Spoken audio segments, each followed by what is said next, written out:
Hello everyone, स्वागत है आप सभी का इस लेक्चर में। अगर चैनल पर पहली बार आए हैं तो चैनल को सब्सक्राइब जरूर कर लीजिए और वीडियो को लाइक शेयर जरूर कर लीजिए।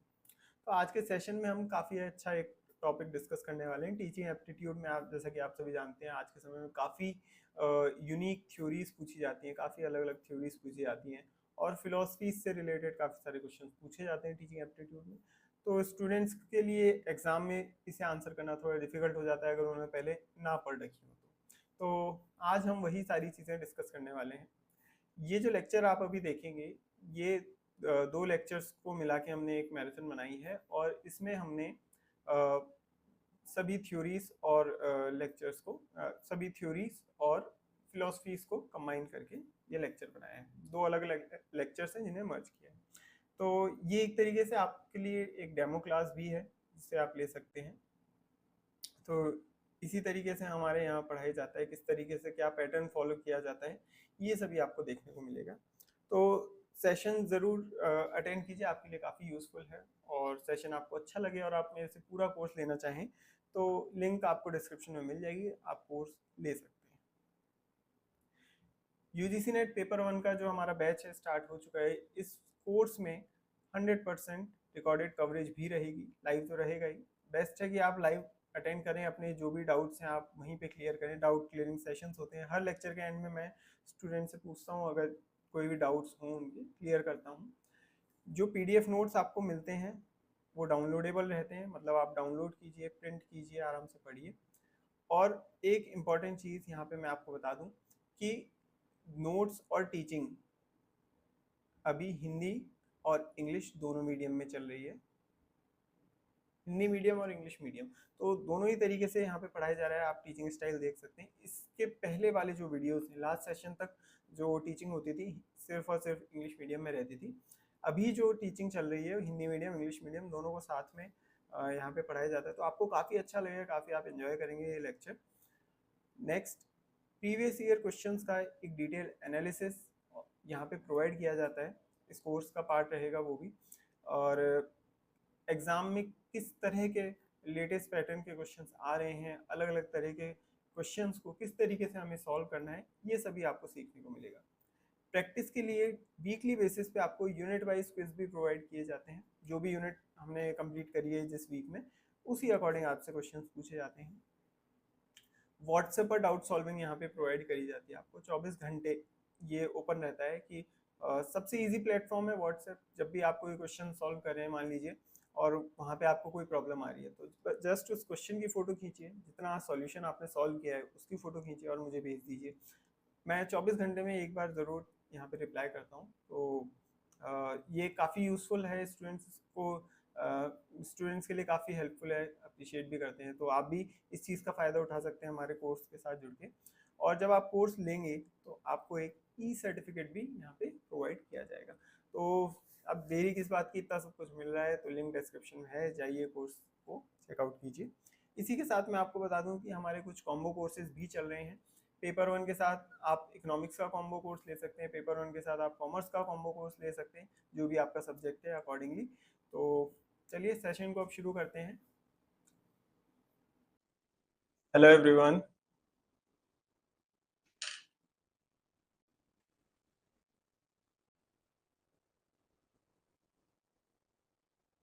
ऑडियो वीडियो क्लियर है?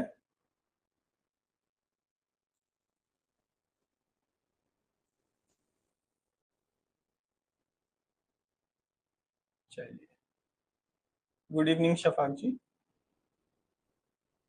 चलिए तो शुरू करते हैं।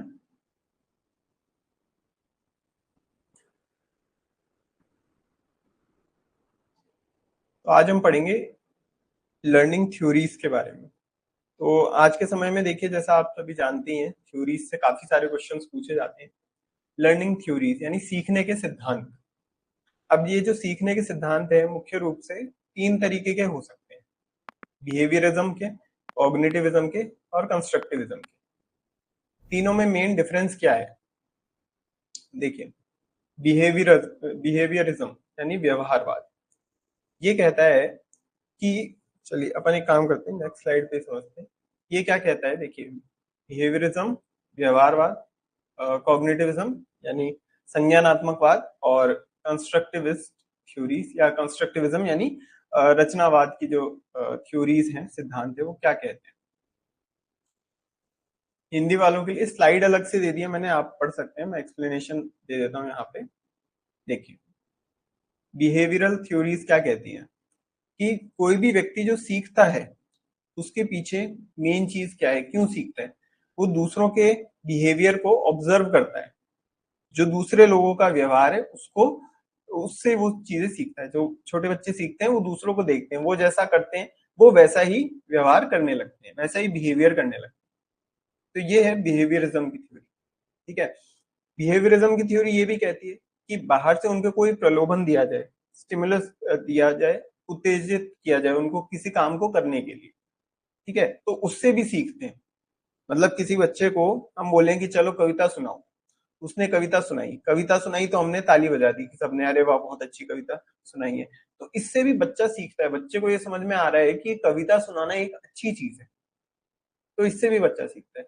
फिर अगर मान लीजिए कोई बच्चा शैतानी कर रहा है, और शैतानी जब वो कर रहा है तो उसको हमने कोई ना कोई पनिशमेंट दिया, तो जब हम उसको पनिशमेंट दे रहे हैं तो ये क्या हुआ, एक तरीके से हम उसको ये काम करने से रोक रहे हैं।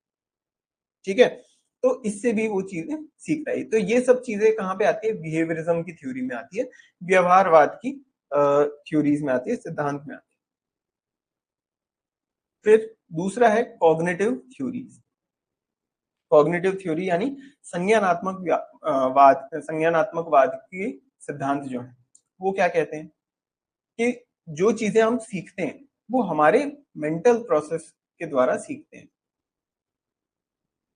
ठीक है, अपने दिमाग से जो चीजें हम सोचते हैं, जो चीजें समझते हैं, उससे हम सीखते हैं।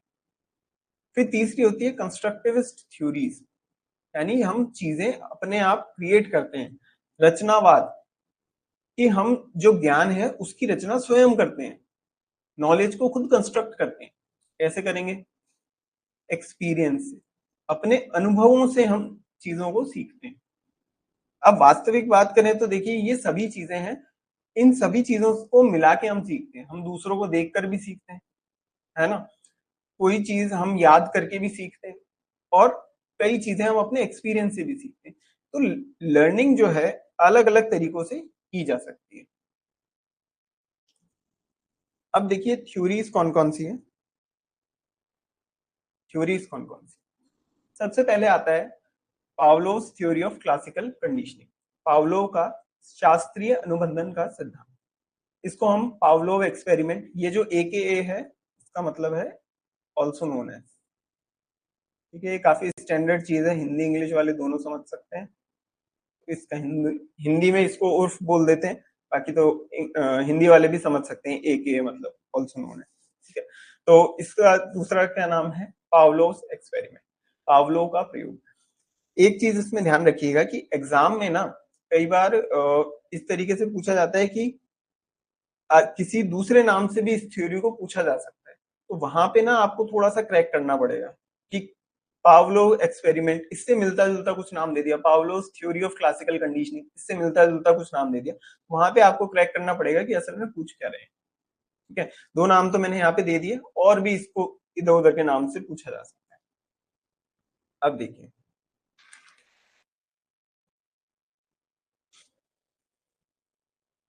क्या एक्सपेरिमेंट किया था उन्होंने।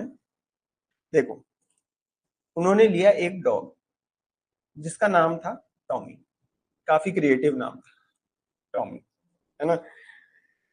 फिर इन्होंने बिफोर कंडीशनिंग यानी अनुबंधन से पहले क्या किया, अनुबंधन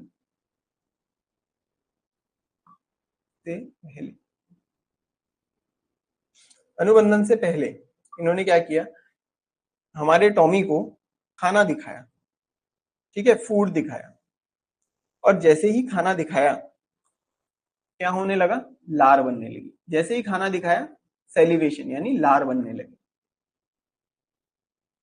खाना दिखाते ही लार बनने लगी। दूसरा दूसरा काम उन्होंने किया कि बेल बजाई, घंटी बजाई, और उन्होंने देखा कि घंटी बजाने पे देर इज नो सेलिवेशन, कोई लार नहीं है, कोई लार नहीं बन रही है। ठीक है। तो जैसे डॉग्स होते हैं, उनको खाना दिखाते हैं, वो जीभ निकाल के ऐसे सेलिवेशन का प्रोसेस करते हैं, लार गिराने लगते हैं। तो ये दोनों चीजें उन्होंने देखी कि खाना दिखाओगे लार बनेगी, घंटी बजाओगे कोई लार नहीं बनेगी। ठीक है। अब ये अनुबंधन से पहले है, तो इसको हमने नाम दिया अनकंडीशनड स्टिमुलस और अनकंडीशनड रेस्पॉन्स। जो हम दिखा रहे हैं, ठीक है, खाना दिखा रहे हैं या बेल बजा रहे हैं, वो क्या है, अनकंडीशन स्टिमुलस, यानी कि स्वाभाविक स्वाभाविक जो भी स्वाभाविक उनकी उत्तेजना है, स्वाभाविक उत्तेजना। ठीक है, स्वाभाविक उत्तेजना। और अनकंडीशन रेस्पॉन्स की जो स्वाभाविक रूप से उनकी प्रतिक्रिया है।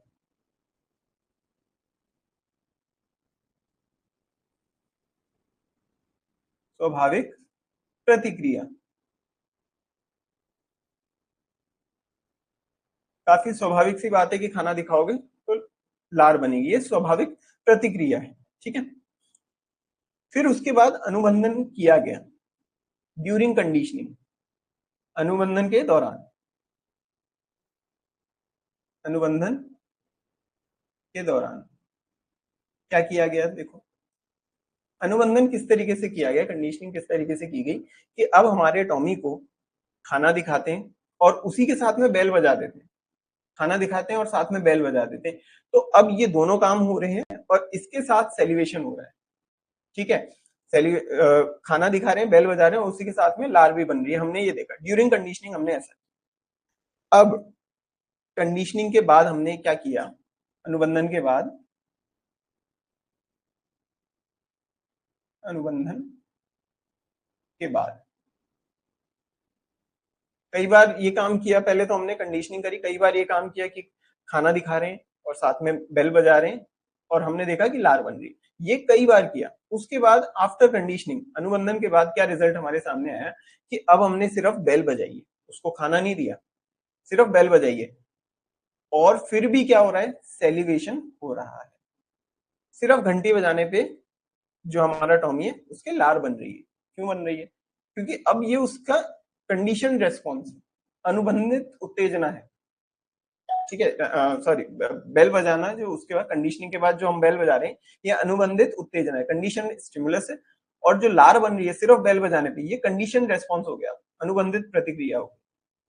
ठीक है, खाना नहीं दिखा रहे फिर भी उसके मुंह में लार बन रही, क्योंकि अब उसकी आदत हो गई एक तरीके से।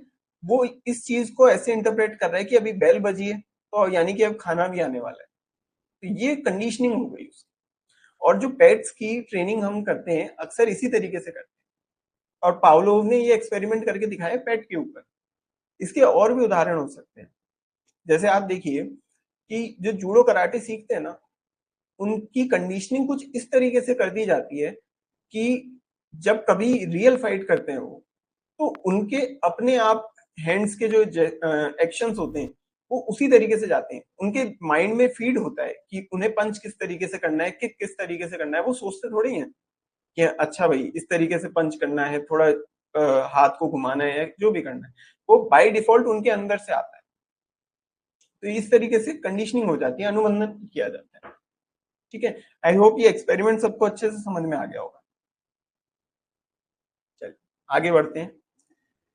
फिर है बिहेवियरल थ्योरी ऑफ लर्निंग, सीखने का व्यवहार सिद्धांत। किसने दिया था, बीएफ स्किनर ने दिया था। और इस थ्योरी का एक और नाम है थ्योरी ऑफ ऑपरेंट कंडीशनिंग। ठीक है, क्रिया प्रसूत अनुबंधन का सिद्धांत। जब हमने स्टार्टिंग में कंडीशनिंग के बारे में पढ़ा था, अनुबंधन के बारे में पढ़ा था, तब मैंने बताया था कि भाई दो तरह की हो सकती है, क्लासिकल भी हो सकती है, ऑपरेंट भी हो सकती है, और इसको हम थोड़ा आगे जाके और अच्छे से पढ़ेंगे। तो क्लासिकल कंडीशनिंग पढ़ी, अब ऑपरेंट कंडीशनिंग पढ़ी। क्रिया प्रसूत अनुबंधन क्या होता है, देखिए यहाँ पे क्या बताया जाता है कि हम किसी काम को कैसे सीखते हैं, रिवॉर्ड और पनिशमेंट के थ्रू सीखते हैं। हम जैसे मैंने बच्चे का उदाहरण दिया था कि किसी बच्चे ने कविता सुनाई, तो हम उसको कोई रिवॉर्ड देंगे। हमने कहा कि अच्छा बहुत अच्छी कविता सुनाई है, बहुत अच्छा, सभी लोग मिलकर ताली बजा रहे हैं। छोटे बच्चे जब शुरुआत में गिनती सीखते हैं तो हम क्या बोलते हैं, अरे वाह, इतनी इतनी सारी गिनती आपने याद कर ली है ना। तो इतनी कम उम्र में ये काम तो कोई कर ही नहीं पाता, आप ही कर रहे हो। जबकि हर घर में यही बोला जा रहा है, इसी तरीके की बातें करी जा रही है कि अरे वाह, मेरा बच्चा बहुत इंटेलिजेंट है, सबसे इंटेलिजेंट मेरा बच्चा। ठीक है, हर माँ अपने बच्चे को यही बोल रही है। वो क्या कर रही है, ऑपरेंट कंडीशनिंग कर रही है, क्रिया प्रसूत अनुबंधन कर रही है वहां, कि बच्चे को इस तरीके से मोटिवेट किया जाए कि वो ये काम और ज्यादा करे। उसने 10 तक की गिनती सुना दी, उसको हमने इतना ज्यादा रिवॉर्ड दिया, इतना ज्यादा इस चीज के लिए वाहवाही कर दी कि वो सोचेगा अरे वाह, 10 तक की गिनती याद करने में इतनी वाहवाही, और मैं 20 तक की याद करता हूँ, 30 तक की याद करता हूँ। ठीक है, ये उनकी एक माइंड में बैठने लगता है कि ये काम अच्छा है तो मुझे इसे और करना चाहिए। ठीक है, फिर इसी जगह दूसरी तरफ क्या होता है कि जब वो कोई बुरा काम करते हैं तो उन्हें पनिशमेंट दी जाती है, जिससे कि वो ये समझें कि ये काम मुझे नहीं करना है। क्लास में जैसे मान लीजिए कोई बच्चे हैं, शैतानी कर रहे हैं, बातचीत कर रहे हैं, टीचर की बात पे ध्यान नहीं दे रहे हैं। ठीक है, जैसे हो सकता है अभी कोई बच्चा फोन चला रहा हो, ठीक है, तो ऑनलाइन में तो कर नहीं सकते, ऑफलाइन क्लास में क्या होता है, तो इन चीजों के लिए पनिशमेंट दी जाती है। तो जब पनिशमेंट दी जाती है तो बच्चों को समझ में आता है कि भाई ये काम मुझे नहीं करना है। तो ये होती है ऑपरेंट कंडीशन, क्रिया प्रसूत अनुबंध, रिवॉर्ड और पनिशमेंट के थ्रू हम उन्हें सिखाते हैं।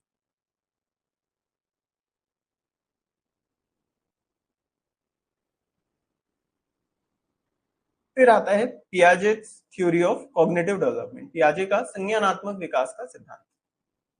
इसके एक नाम और है individual constructivist theory of learning, या सीखने का व्यक्तिगत रचनावादी सिद्धांत। अब इसमें एक चीज देखिए, ये जो थ्योरी है, ये जैसे लास्ट टाइम भी मैचिंग में आई थी कहीं से, लास्ट टाइम एग्जाम में आई थी मैचिंग में, तो वहां पे नाम यही वाला दिया हुआ था, individual constructivist theory of learning. ठीक है, तो इस तरीके से हो सकता है नाम इधर उधर से पूछा जाए, तो ये नाम आपको जरूर याद रखना है। किसने दिया था, जीन पियाजे ने दिया था। क्या चीज बताई इन्होंने अपनी थ्योरी में, देखिए इन्होंने सबसे पहले तो एक टर्म दी, स्कीमा। स्कीमा क्या होता है, बिल्डिंग ब्लॉक्स ऑफ नॉलेज, या ज्ञान के निर्माण खंड। बिल्डिंग ब्लॉक्स ऑफ नॉलेज, कि जो ज्ञान मिलता है वो ब्लॉक्स में मिलेगा, अलग अलग चीजों को मिलके हमारा संपूर्ण ज्ञान बनता है। अलग अलग ये जो ब्लॉक्स हैं, ये नॉलेज ब्लॉक्स हमें मिलते हैं, और इस इनको मिला के जो टोटल नॉलेज है हमारा, वो कंस्ट्रक्ट होता है। अब इन्होंने अलग अलग स्टेजेस बताई कि एक बच्चे का जो डेवलपमेंट होता है वो स्टेजेस में होता है, ऐसा इन्होंने बताया।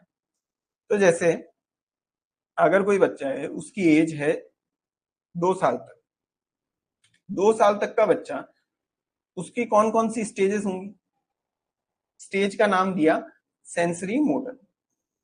सेंसरी मोटर यानी कि संवेदी गामक। यहाँ पे क्या डेवलप होगा, यहाँ पे उसके सेंसेस डेवलप होंगे, इंद्रियां इंद्रियां विकसित होंगी। और डेवलपमेंट फिनोमिना, यानी कि ये जो डेवलपमेंट हो रहा है हम किस तरीके से देख सकते हैं कि ये विकास हो रहा है या नहीं हो रहा है।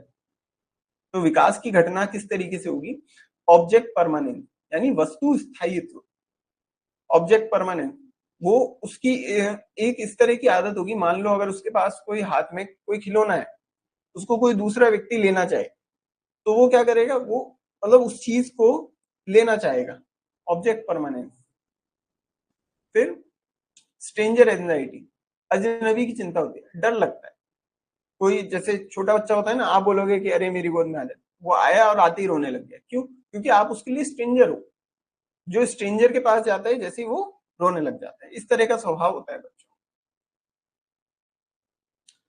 और ऑब्जेक्ट परमानेंस की मैं एक चीज और बताऊं कि ऑब्जेक्ट परमानेंस में क्या होता है, जैसे चीजों को देख के उनके अंदर काफी उत्सुकता होती है कि अरे ये चीज क्या है, इस तरीके से वो देखते हैं चीजों को, कि भाई उन्हें समझ में नहीं आता, वो सीख रहे हैं उस समय, उनके सेंसेस डेवलप हो रहे हैं, वो टच करके देखते हैं कि अरे भाई ये चीज क्या है। इस तरीके से वो चीजों को समझना शुरू करते हैं।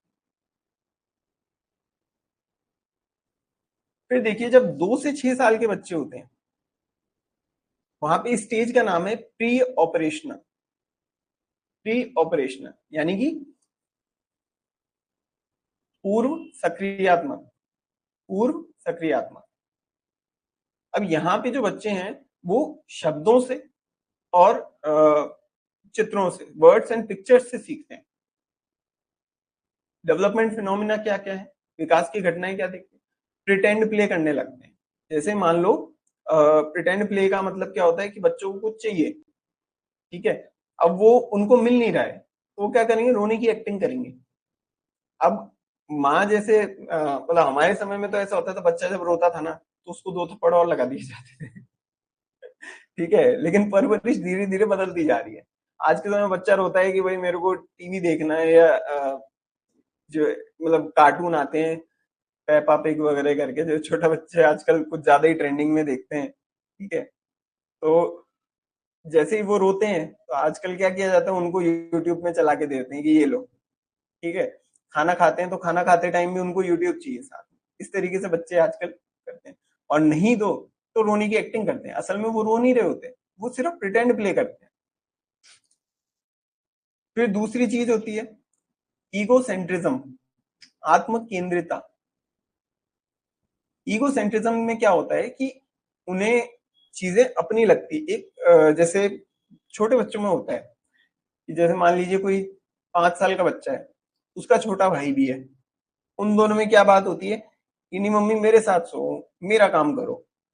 अब बड़ा भाई जो है 5 साल का, 6 साल का हो गया है, वो अपने आप खाना खा सकता है, लेकिन वो क्या देखता है कि देखो छोटे भाई को मम्मी खाना खिला रही है तो अब मुझे भी मम्मी ही खिलाए।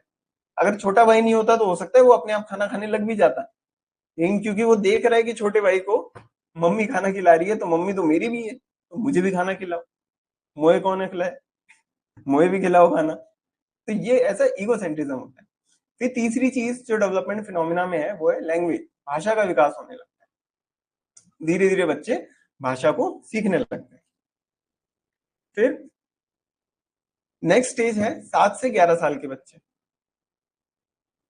यहाँ पे आते हैं concrete operational stage. Concrete operational stage यानी कि मूर्त सक्रियात्मक, जो कॉन्क्रीट चीजें हैं, मूर्त है, टेंजिबल है, जिसको हम देख सकते हैं, छू सकते हैं, उन चीजों के बारे में बच्चा सीखने लग जाता है जब से वो 7 से 11 साल की उम्र होती है। लॉजिकल थिंकिंग उसमें डेवलप होती है, तार्किक सोच, किसी चीज को तर्क से समझना, ठीक है, धीरे धीरे डेवलप होने लगती है। अच्छा, तर्क से समझना मतलब डेवलप होने लगती है, ऐसा नहीं है कि पूरी तरीके से डेवलप हो जाती है, वो तो होने में बहुत अच्छा खासा टाइम लगता है कि हम लॉजिकल थिंकिंग को पूरी तरीके से समझ पाए।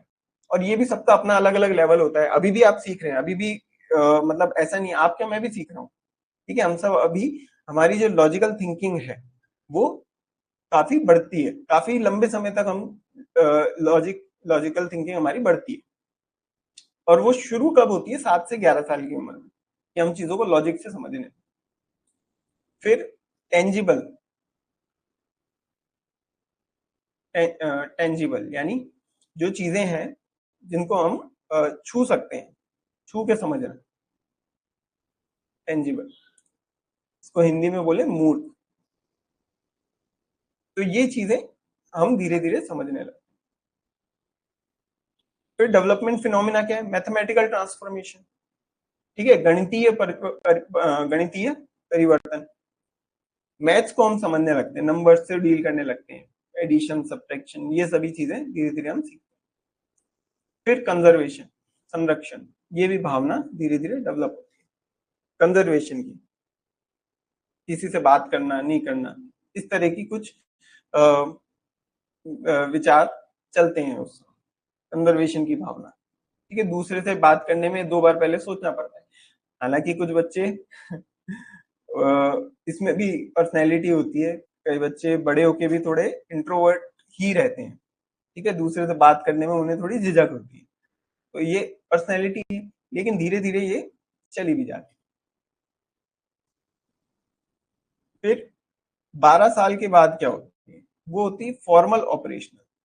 यहाँ पे थिंकिंग, हाइपोथेटिकल सिनेरियो, ठीक है, ये सभी चीजें डेवलप होने लग जाती है। मतलब आप वो चीजें सोचने लग जाते हो, जैसे एब्स्ट्रैक्ट लॉजिक यहाँ पे बताया, जो चीजें अमूर्त हैं, अमूर्त चीजों के बारे में भी आप सोचने लग जाते हो। चांद तारे कैसे होते हैं, क्या होते होंगे, ठीक है, ये सारी चीजें आप सोचने लग जाते हो, एब्स्ट्रैक्ट लॉजिक पे चले जाते हो, अमूर्त तर्क, ये सारी चीजें आप समझने लग जाते हो। स्कूल में भी आप देखोगे तो आपके 12 साल के बाद किस तरह की चीजें आती है, जो किताबों में आपकी नॉलेज जो आती है, आप सीखते हो, किस तरह की चीजें हो जाती है, अमूर्त चीजें, जैसे पृथ्वी के बारे में बताया जा रहा है, गुरुत्वाकर्षण बल के बारे में बताया जा रहा है, ये चीजें टेंजिबल नहीं है, मूर्त नहीं है, आप इसको छू नहीं सकते, देख नहीं सकते, फिर भी आपको सिखा रहे हैं। सोलर प्लैनेट्स, कितने कितने प्लैनेट्स हैं सोलर सिस्टम में, तो ये सभी चीजें आप सीखने लगते, एब्स्ट्रैक्ट लॉजिक पे जाते हो। फिर रीजनिंग,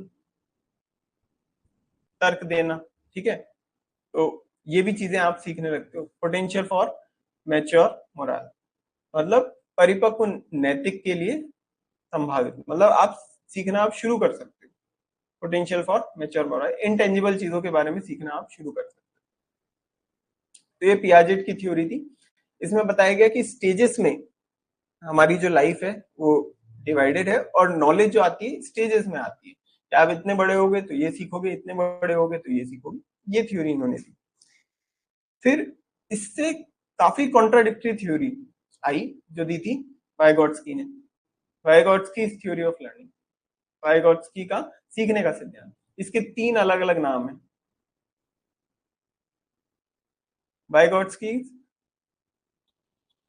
सोशल डेवलपमेंट थ्योरी, यानी कि सामाजिक विकास सिद्धांत, फिर socio cultural theory of cognitive development, संज्ञानात्मक विकास का सामाजिक सांस्कृतिक सिद्धांत, और social constructivist theory of learning, सीखने का सामाजिक रचनावादी सिद्धांत। ये नाम भी आपको याद रखने, इसमें कुछ और समझने वाली चीज नहीं, बस एज इट इज इसको रट लेना है, तो नाम। इस थ्योरी में उन्होंने क्या कहा, अब इस चीज को समझिए कि जीन पियाजेट की थ्योरी से रिलेट करते हुए इसको देखिए, कॉन्ट्राडिक्टरी क्यों है। उन्होंने क्या बताया था, स्टेजेस में सीखते हैं, जैसे जैसे उम्र होती जाएगी हम चीजों को सीखने लगेंगे। अब इन्होंने क्या बताया, इन्होंने कहा कि पहले एक स्टेज होती है, जैसे आप 0 से 2 साल की स्टेज है मान लो आप, तो कुछ ऐसे काम होंगे जो कि आप नहीं कर सकते, आपका जो छोटा बच्चा है उसका सब काम कौन कर रही है, माँ कर रही है। फिर जब वो 2 से 5 साल की उम्र में आएगा तो कुछ कुछ बड़ों की मदद के साथ वो काम करने लगेगा, ठीक है, मतलब जैसे मम्मी स्वेटर पहना रही है, तो स्वेटर भी वो अपने आप पहन रहा है मम्मी की मदद से, मम्मी बोलेगी अच्छा हाथ ऊपर करो, उसने हाथ ऊपर किए तो मम्मी ने स्वेटर पहना दी, ठीक है। तो ये 2 से 5 साल तक मान लेते हैं एक बार कि बच्चा इस तरीके से करता है।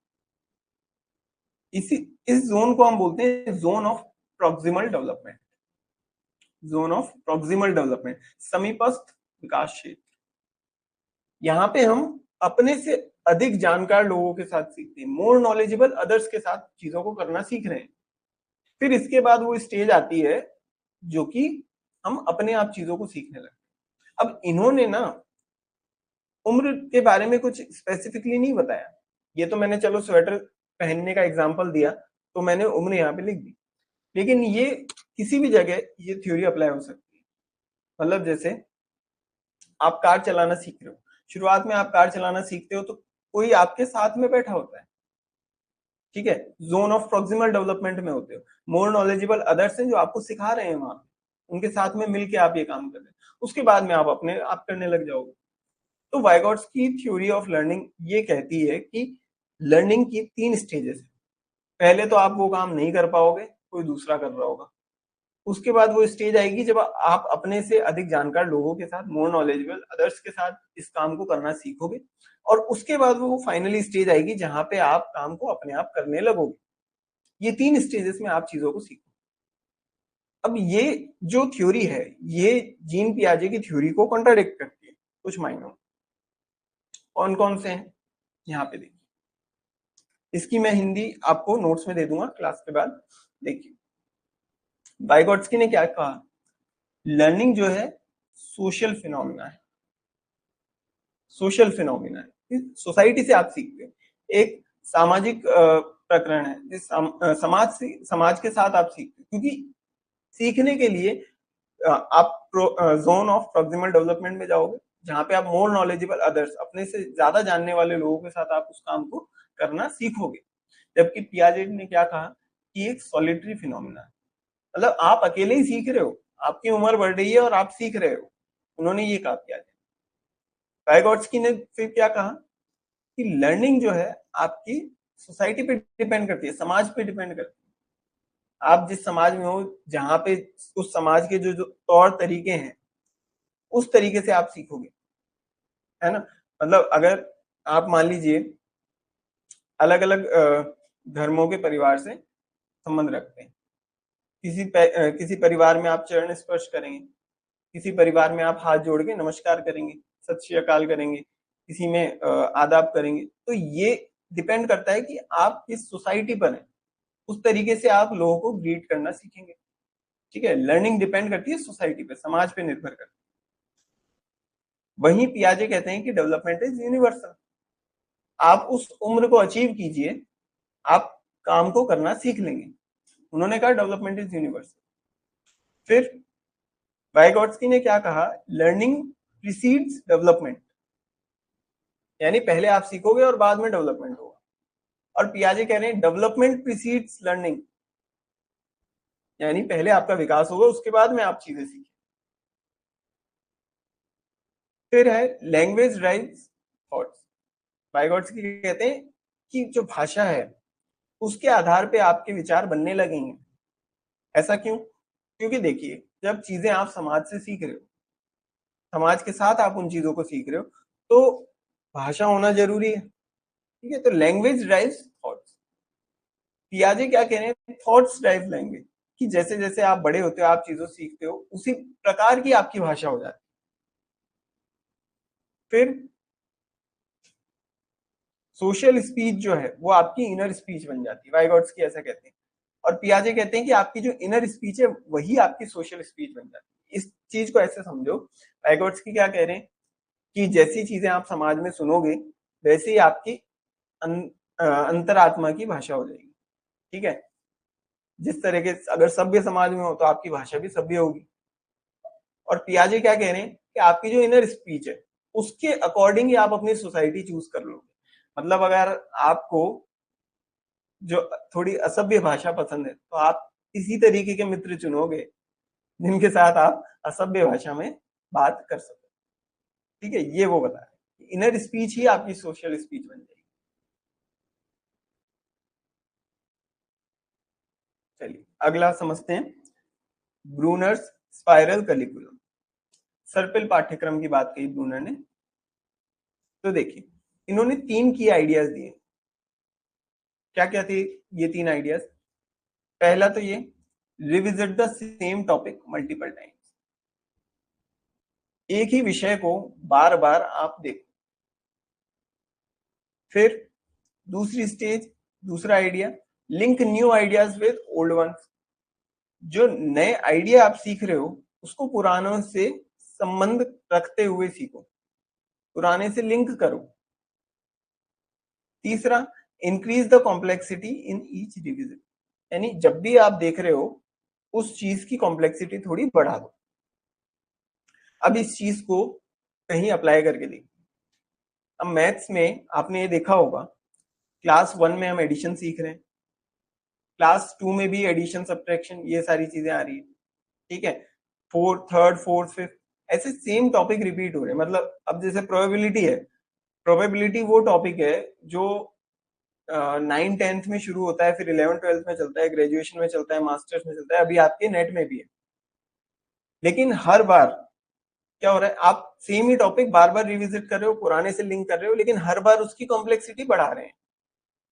ये सेम से कॉन्सेप्ट चल रहे हैं, लेकिन हर बार कॉम्प्लेक्सिटी बढ़ा देते हैं, उसकी कठिनता को बढ़ा दिया जाता है। जब भी आप वो देखते हैं, मतलब आप जब 9th क्लास में प्रोबेबिलिटी सॉल्व कर रहे थे तब वो काफी इजी रही होगी आज के टाइम में। अभी जब प्रोबेबिलिटी करते हो तो ऐसा लगता है कि भाई ये कैसी प्रोबेबिलिटी है, हम तो इसको बड़ा आसान समझते थे। Number of favourable cases upon total number of cases, इससे भी ज्यादा होती है क्या? ठीक है, तो बढ़ जाती है धीरे धीरे कॉम्प्लेक्सिटी। फिर यहाँ पे इन्होंने 3 मोड्स ऑफ रिप्रेजेंटेशन के बारे में बात करी। मेमोरी किस तरीके से हम ग्रेस्प करते हैं और अपने मेमोरी को स्टोर करते हैं। तो पहली स्टेज बताई इनएक्टिव, क्रियात्मक। इनएक्टिव, क्रियात्मक, ये 0 से 1 साल की उम्र के बच्चों के लिए कि जो फिजिकल एक्शन हो रहा है, क्रियात्मक जो क्रिया हो रही है, उससे हमारी मेमोरी डेवलप होगी। दूसरी स्टेज है आइकॉनिक, प्रतीकात्मक, 1 से 6 साल के बच्चों, यानी उसमें क्या होगा, विजुअल पिक्चर, जो चीजें आप देखोगे, देख के चीजें सीखोगे। जैसे छोटे बच्चों के लिए आपने देखा होगा चार्ट बने हुए होते हैं, उसमें एक गाय बनी हुई होती है और नीचे लिखा होता है काऊ, ठीक है, तो आप फोटो देख देख के सीखोगे। तीसरा सिंबॉलिक, जिसमें 7+ ईयर्स, प्रतीकात्मक, यानी कि वर्ड्स और सिंबल्स दोनों से आप सीखोगे उसके बाद 7+ ईयर्स। तो ये 3 तरीके होते हैं जिनसे की जो मेमोरी है, जो याददाश्त है आपकी, स्मृति में चीजें आप ले, स्टोर करोगे। फिर आता है एडी मॉडल। एडी मॉडल क्या चीज है? अच्छा, एडी मॉडल जो है, इसको इंग्लिश में समझना थोड़ा आसान है, हालांकि मैंने हिंदी में भी बता दिया है, लेकिन पहले इंग्लिश में ही समझने की कोशिश करो। ADDIE, इसकी फुल फॉर्म है जो हमें समझनी। ए से हो गया एनालिसिस, दूसरे डी से हो गया डिजाइन, तीसरे डी से डेवलपमेंट, आई से इम्प्लीमेंटेशन और ई से इवेल्युएशन। ये एडी का फुल फॉर्म है, एडी मॉडल। अब ये क्यों बनाया गया है? ये बनाया गया है लर्निंग को इफेक्टिव करने के लिए, कि सबसे पहले चीजों को एनालाइज किया जाए। जैसे लेक्चर की बात करें तो लेक्चर में सबसे पहले एनालिसिस करना है, हमें विश्लेषण करना है। हिंदी में मैंने यहाँ पे दे दिया है, लेकिन इंग्लिश में समझेंगे तो आपके लिए थोड़ा आसान रहेगा। कि सबसे पहले क्या कर रहे हैं, एनालिसिस, विश्लेषण कर रहे हैं, चीजों को समझने की कोशिश करेगा। कौन करेगा? यहाँ पे अभी टीचर एनालिसिस कर रहा है। फिर जो भी उसका एनालिसिस है, जो विश्लेषण है, उसके अकॉर्डिंग वो सिलेबस को डिजाइन करेगा, फिर चीजों को डेवलप करेगा, कोर्स मटेरियल को डेवलप करेगा। उसके बाद इम्प्लीमेंटेशन, टीचिंग करेगा, पढ़ाएगा उस हिसाब से, और लास्ट में इवेल्युएशन की जो हमारा एग्जाम होगा। और ये प्रोसेस बार बार चलता रहेगा और लर्निंग इसी तरीके से चलती रहेगी। ठीक है, ये है छोटा सा सिंपल सा एडी मॉडल, बट एग्जाम में कई बार पूछा जाता है, ये हमें याद रखना। फिर आता है फ्लेमिंग VARK मॉडल। फ्लेमिंग का VARK मॉडल, इन्होंने 4 तरह के शिक्षार्थी बताए, 4 टाइप्स ऑफ लर्नर्स। 4 तरह के शिक्षार्थी हैं। कौन से? पहले हैं विजुअल लर्नर्स, दृश्य विद्यार्थी, जो चीजों को देख के बेहतर समझते हैं। उनको जब आप विजुअल प्रेजेंटेशन दोगे तो उनके लिए चीजों को समझना आसान होगा। फिर आते हैं ऑडिटरी लर्नर्स, की चीजों को सुनकर वो अच्छे से समझेंगे, श्रवण शिक्षार्थी। तीसरे हैं रीड और राइट लर्नर्स, पढ़ने लिखने वाले शिक्षार्थी। अब पढ़ने लिखने वाले ये नहीं है पढ़ने लिखने वाले मतलब जो चीजों को पढ़कर या लिखकर ज्यादा अच्छे से समझते हैं। फिर लास्ट में आते हैं काइनेस्थेटिक लर्नर्स, गतिज शिक्षार्थी, यानी कि जो किसी काम को करके सबसे अच्छा समझते हैं। लर्न बेस्ट बाय डूइंग, किसी काम को करेंगे तब जाके उन्हें समझ में आएगा। तो ये 4 तरह के लर्नर्स। फिर आता है मास्लोस हिरार्की ऑफ नीड्स, मास्लो की आवश्यकताओं का पदानुक्रम। तो यहाँ पे मास्लो ने कुछ यहाँ पे हिरार्की ऑफ नीड्स दी है। तो देखो, ये हिरार्की ऑफ नीड्स आप ऐसे समझ लीजिए कि एक ट्राइंगल है, ठीक है, इसको एक ट्राइंगल के रूप में समझिए। तो जो सबसे बेसिक है वो क्या है? सबसे बेसिक है फिजियोलॉजिकल नीड्स, शारीरिक जरूरतें। मतलब एक व्यक्ति की सबसे इंपॉर्टेंट नीड क्या है, सबसे महत्वपूर्ण जरूरतें क्या है? हवा, पानी, air, water, food, shelter, sleeping, clothing. ठीक है, हवा, पानी, भोजन, आश्रय, नींद, कपड़े, खाद्यान्न। तो ये फिजियोलॉजिकल नीड्स जो हैं वो सबसे बेसिक नीड्स, जब ये पूरी होती हैं, ठीक है, रोटी कपड़ा मकान वाली जरूरतें पूरी होंगी, तो हम क्या करेंगे? सेफ्टी नीड्स पर जाएंगे। Safety needs, personal security, employment, resources, health, property. सुरक्षा की जरूरतें, व्यक्तिगत सुरक्षा, रोजगार, संसाधन, स्वास्थ्य, संपत्ति, ये सभी चीजें हम पूरी करने की कोशिश करेंगे। ये पूरी हो जाएगी तो उसके बाद लव एंड बिलोंगिंग, प्यार और अपनेपन की बात, अपनेपन की जरूरत, friendship, intimacy, family, sense of connection, ठीक है, दोस्ती, अंतरंगता, ये सभी चीजें हमें चाहिए। फिर उसके बाद एस्टीम, ठीक है, रेस्पेक्ट कर, self esteem, status, recognition, strength या फ्रीडम, इस तरह की चीज हमें चाहिए होगी। और लास्ट है self actualisation, desire to become the most that one can be, self actualisation, ठीक है, आत्मबोध, लास्ट में ये वाली चीज। तो ये सीक्वेंस आपको याद रखना है, सीक्वेंस पूछा जा सकता है, कोई पर्टिकुलर नीड वहां पे मेंशन की जा सकती है और पूछा जा सकता है कि बताओ इन पांचों में से किस तरह की नीड है ये। ठीक है, लास्ट टाइम मुझे ध्यान है, बड़ा अच्छा इस पे एक क्वेश्चन बना था, उसमें ऐसा पूछा था, कोई कॉम्पिटेंस की बात हो रही थी कि जैसे मान लीजिए आपको क्लास में टॉप करना है, तो बताओ किस में आएगा वो? Physiological needs, safety needs, love and belonging, esteem, self actualisation, तो वो आ जाएगा एस्टीम के अंदर। ठीक है, सेल्फ एक्चुअलाइजेशन और एस्टीम में वहां पे कंफ्यूजन था, एस्टीम के अंदर आ जाएगा। सेल्फ एक्चुअलाइजेशन क्यों नहीं आएगा? सेल्फ एक्चुअलाइजेशन आपकी कॉम्पिटेंस की बात नहीं कर रहा, आपकी कैपेबिलिटी डेवलप होने की बात कर रहा है, कि आप अपने आप में कितना बेहतर बन सकते हो, वो है सेल्फ एक्चुअलाइजेशन। जहां पे कॉम्पिटेंस की बात आ रही है, किसी किसी से आपको कोई आपका प्रतिद्वंदी है, उससे आपको कोई होड़ करनी है, वो आपकी एस्टीम की बात है, सम्मान की बात है। ठीक है, स्ट्रेंथ, फ्रीडम, यहाँ पे जो आ रहा है वो कॉम्पिटेंस के भाव में आ रहा है। और जब ये आप अपनी फुल स्ट्रेंथ अचीव कर लोगे, फ्रीडम अचीव कर लोगे, सेल्फ एस्टीम स्टेटस पे पहुंच जाओगे, वो आपका सेल्फ एक्चुअलाइजेशन, या आप अपने हाईएस्ट लेवल पर पहुंच गए, दैट इज सेल्फ एक्चुअलाइजेशन, आत्मबोध। ठीक है, इस आत्मबोध को आप उससे मत जोड़ना कि भाई मैं कौन हूं, ठीक है, उससे मत जोड़ना। और आध्यात्मिक तौर पे हम आत्मबोध, सेल्फ एक्चुअलाइजेशन की यहाँ पे बात नहीं कर रहे, यहाँ पे मेटेरियलिस्टिक बात ही हो रही है। नेक्स्ट है Howard Gardner's multiple intelligence theory. यहाँ देखिए, तो हावर्ड गार्डनर ने क्या बताया कि जो इंटेलिजेंस है वो किसी एक चीज में नहीं होती है।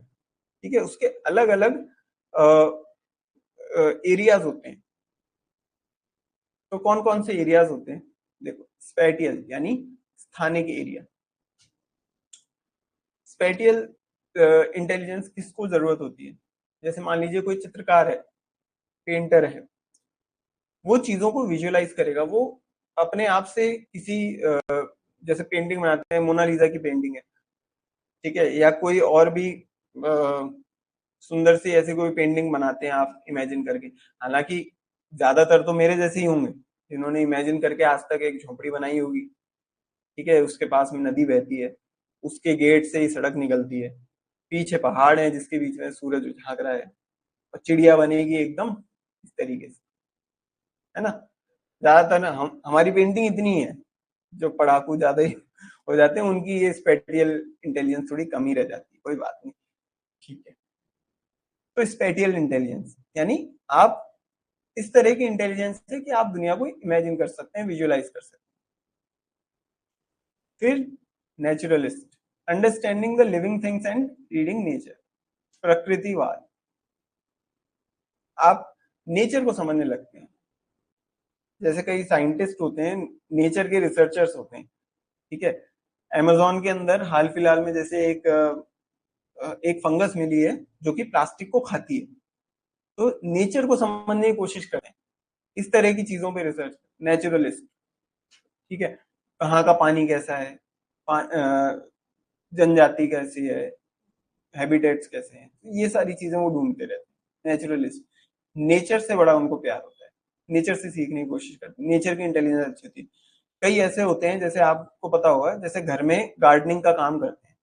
मुझे तो जैसे कभी नहीं समझ में आता, कोई पौधा है उसको मैं पानी दूं, कब खाद दूं ठीक है, किस तरीके से उगाऊं, नहीं आता। लेकिन कुछ लोग होते हैं जो इस चीज में बड़े अच्छे होते हैं, उन्हें पता होता है कि पौधे को देख के समझ जाते हैं कि इसको कौन सी खाद की जरूरत है, ठीक है, इसमें पानी ज्यादा डाल रहे हो या कम डाल रहे हो, देख के समझ जाते हैं, पौधे को देख के समझ जाते हैं। वो नेचुरलिस्ट इंटेलिजेंस है उनकी। फिर म्यूजिकल, अब ये म्यूजिकल इंटेलिजेंस भी होती है। किसी के सामने आप गाना गाओ, ठीक है, अगर सामने वाले में समझ है, तब तो वो चार गलतियां बताएगा कि देखो आपकी ना पिच आपने यहाँ से ऊपर उठाई है, यहाँ पे थोड़ी नीचे करनी थी, इस तरीके से तीन चार चीजें बता देगा।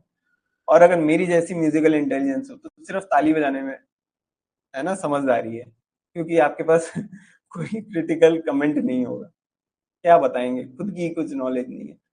तो म्यूजिकल इंटेलिजेंस होती है कुछ लोगों में, साउंड को देख के अच्छे से समझ जाते हैं, साउंड को देख के समझ जाते हैं लोग, किस तरह की आवाज है, क्या है। उनके सामने कई बार ऐसे कई मिमिक्री आर्टिस्ट होते हैं, उनकी म्यूजिकल इंटेलिजेंस भी बड़ी अच्छी होती है। वो सामने वाले की वॉइस सुन के सेम अपने उसी तरह की वॉइस निकालने लग जाते हैं, म्यूजिकल इंटेलिजेंस है। फिर आता है लॉजिकल एंड मैथमेटिकल इंटेलिजेंस। ये वो इंटेलिजेंस है जो हम लोगों में है, तार्किक और गणितीय बुद्धिमत्ता। तो इसमें मतलब ये तो नाम से भी क्लियर है कि आप लॉजिक्स को समझते हो, mathematics, you can deal with numbers easily. तो ये वाले इंटेलिजेंस, पढ़ाई वाले intelligence, logical and mathematical intelligence. फिर एग्जिस्टेंशियल इंटेलिजेंस, अस्तित्ववादी। अब इसमें हम इस तरह की चीजें सोचते हैं, वाई वी लिव, है ना, वाई वी डाई, क्यों जी रहे हैं, क्यों मर रहे हैं, कोई तो काम होगा, क्यों हम इस पृथ्वी पर आए हैं, ये सारी चीजें। तो अ, जैसे मैं बताऊं, फिलॉसफी वाली बातें काफी होती है। कई भी आप प्रवचन वगैरह सुनते हो, आप में से कुछ लोग, प्रेमानंद जी महाराज की एक बात है, एकांतिक वार्तालाप, आप में से भी कई लोग सुनते होंगे, आई एम श्योर। तो उनकी ये एग्जिस्टेंशियल नॉलेज काफी ज्यादा है, ऐसे लॉजिकल या मैथमेटिकल इंटेलिजेंस उनकी ज्यादा नहीं है। 8वीं तक पढ़े हुए हैं, उसके बाद उन्होंने घर छोड़ दिया था। तो अ, फिर भी उनकी एग्जिस्टेंशियल नॉलेज अच्छी है। लोग उनसे आके सवाल पूछते हैं, अपने फिलोसफिकल सवाल भी होते हैं कई, कि हमें क्या करना चाहिए, क्या नहीं करना चाहिए, किस तरीके से चलना चाहिए। तो वो सारी चीजें हैं यहाँ पे, फिलोसफी वाली बातें यहाँ पे ज्यादा होती है, एग्जिस्टेंशियल नॉलेज। कई बार हम देखते हैं ना कि हमारी दादी परदादी, ठीक है, वो ज्यादा पढ़ी लिखी नहीं थी, लेकिन हम बोलते हैं कि भाई 100 पढ़े लिखों से ज्यादा समझदार है वो, क्योंकि उनमें एग्जिस्टेंशियल इंटेलिजेंस काफी अच्छी है। लॉजिकल और मैथमेटिकल इंटेलिजेंस नहीं है, फिर भी एग्जिस्टेंशियल इंटेलिजेंस है। कई बार हम बोलते हैं ना कि कुछ लोगों के लिए बोलते हैं कि ये तो पढ़ा लिखा गवार है, इस तरीके से बोलते हैं। तो क्यों? क्योंकि उनके अंदर मैथमेटिकल इंटेलिजेंस है, लेकिन एग्जिस्टेंशियल इंटेलिजेंस नहीं है, इसलिए हम ऐसा बोलते हैं। चलिए आगे बढ़ते हैं। इंटरपर्सनल, अंतर अंतर वैयक्तिक व्यक्तित्व, बोलते बोलते जी भी अकड़ गई। कई बार हिंदी के शब्द मेरे को भी इतने डिफिकल्ट पड़ते हैं ना, ऐसे तो देखो पढ़ाना तो है ही, लेकिन कई बार इतने ज्यादा डिफिकल्ट हो जाते हैं, लगता है कि महादेव के बाराती हैं ये। कितने त्रिभुज थे, दो सरकार, समबाहु और विषम बाहु, दैत्यों के नाम लगते हैं ये कई बार, ऐसे इस तरह के हो जाते हैं कुछ शब्द। तो अगला है इंटरपर्सनल इंटेलिजेंस, मतलब दूसरों को समझना, sensing people's feeling and motives, दूसरे को समझना। कई बार होता है ना कि आप किसी से बात करते हो और बात करके बड़ा अच्छा लगता है, खासतौर से जैसे जो आप काउंसलिंग लेते हो, हालांकि कम ही लोग लेते हैं, लोगों को लगता है काउंसलिंग तो पागल लोगों वाली चीज है, लेकिन ऐसा नहीं है। मेंटल हेल्थ भी अच्छी होनी चाहिए, खुश आप तभी रहोगे, किसी चीज के अभाव से या किसी चीज के ज्यादा होने से खुशी नहीं मिलती, ना दुख मिलता है। मेंटल हेल्थ अच्छी होनी चाहिए। तो जो जो काउंसलिंग करते हैं उनकी इंटरपर्सनल इंटेलिजेंस बड़ी अच्छी होती है, वो सामने वाले को बड़े अच्छे से समझते हैं। ठीक है, उनको किसी को मोटिवेट करना हो तो बड़े अच्छे से कर सकते हैं, किसी को डिप्रेशन हो रहा हो तो उसको डिप्रेशन को दूर कर सकते हैं, क्योंकि सामने वाले को समझते हैं, उनको मोटिवेट कर सकते हैं, उनकी ये इंटरपर्सनल इंटेलिजेंस। फिर नेक्स्ट होती है बॉडीली काइनेस्थेटिक इंटेलिजेंस, मतलब coordinating your mind with your body. जो हमारे एथलीट्स होते हैं, ठीक है, उनके पास ये वाली इंटेलिजेंस होती है, शारीरिक गतिज बुद्धिमत्ता। एथलेटिक्स जो होते हैं उन्हें पता होता है कि जैसे हाई जंप करते हैं तो उन्हें पता होता है कि कहाँ जाके उन्हें कूदना है कि वो पार कर सकें। जिसको नहीं पता होगा उसका एक पैर आगे एक पैर बीच में इस तरीके से कूदेंगे, लड़खड़ा के गिर जाएंगे। ठीक है, तो ये बॉडीली काइनेस्थेटिक, ये भी अपने आप में एक इंटेलिजेंस है। जैसे हम देखते हैं क्रिकेटर्स क्या करते हैं, एकदम उछल कूद करके और पता नहीं कैसे भी बॉल पकड़ते हैं और फिर उठ के खड़े भी हो जाते हैं। हम चलते चलते गिर जाते हैं तो 2 दिन बेड पे जाते हैं हमारे। ठीक है, उन्हें पता है किस तरीके से कूदना है, किस तरीके से गिरना है कि हमारे नहीं लगे। ये उनकी बॉडीली काइनेस्थेटिक इंटेलिजेंस है। फिर आती है लिंग्विस्टिक, भाषाई। जो लैंग्वेज सीखते हैं उनमें अक्सर ये इंटेलिजेंस होती है, वो बड़े अच्छे अच्छे शब्द काम में लेते हैं। जो बहुत अच्छे वक्ता होते हैं ना, वो बड़े अच्छे लिंग्विस्टिक उनकी इंटेलिजेंस होती है। भाषाई बुद्धिमत्ता उनमें काफी ज्यादा होती है, उन्हें पता होता है कि कहाँ पे किस तरह के शब्द हमें काम में लेने हैं। Linguistic intelligence. और फिर लास्ट है इंट्रापर्सनल,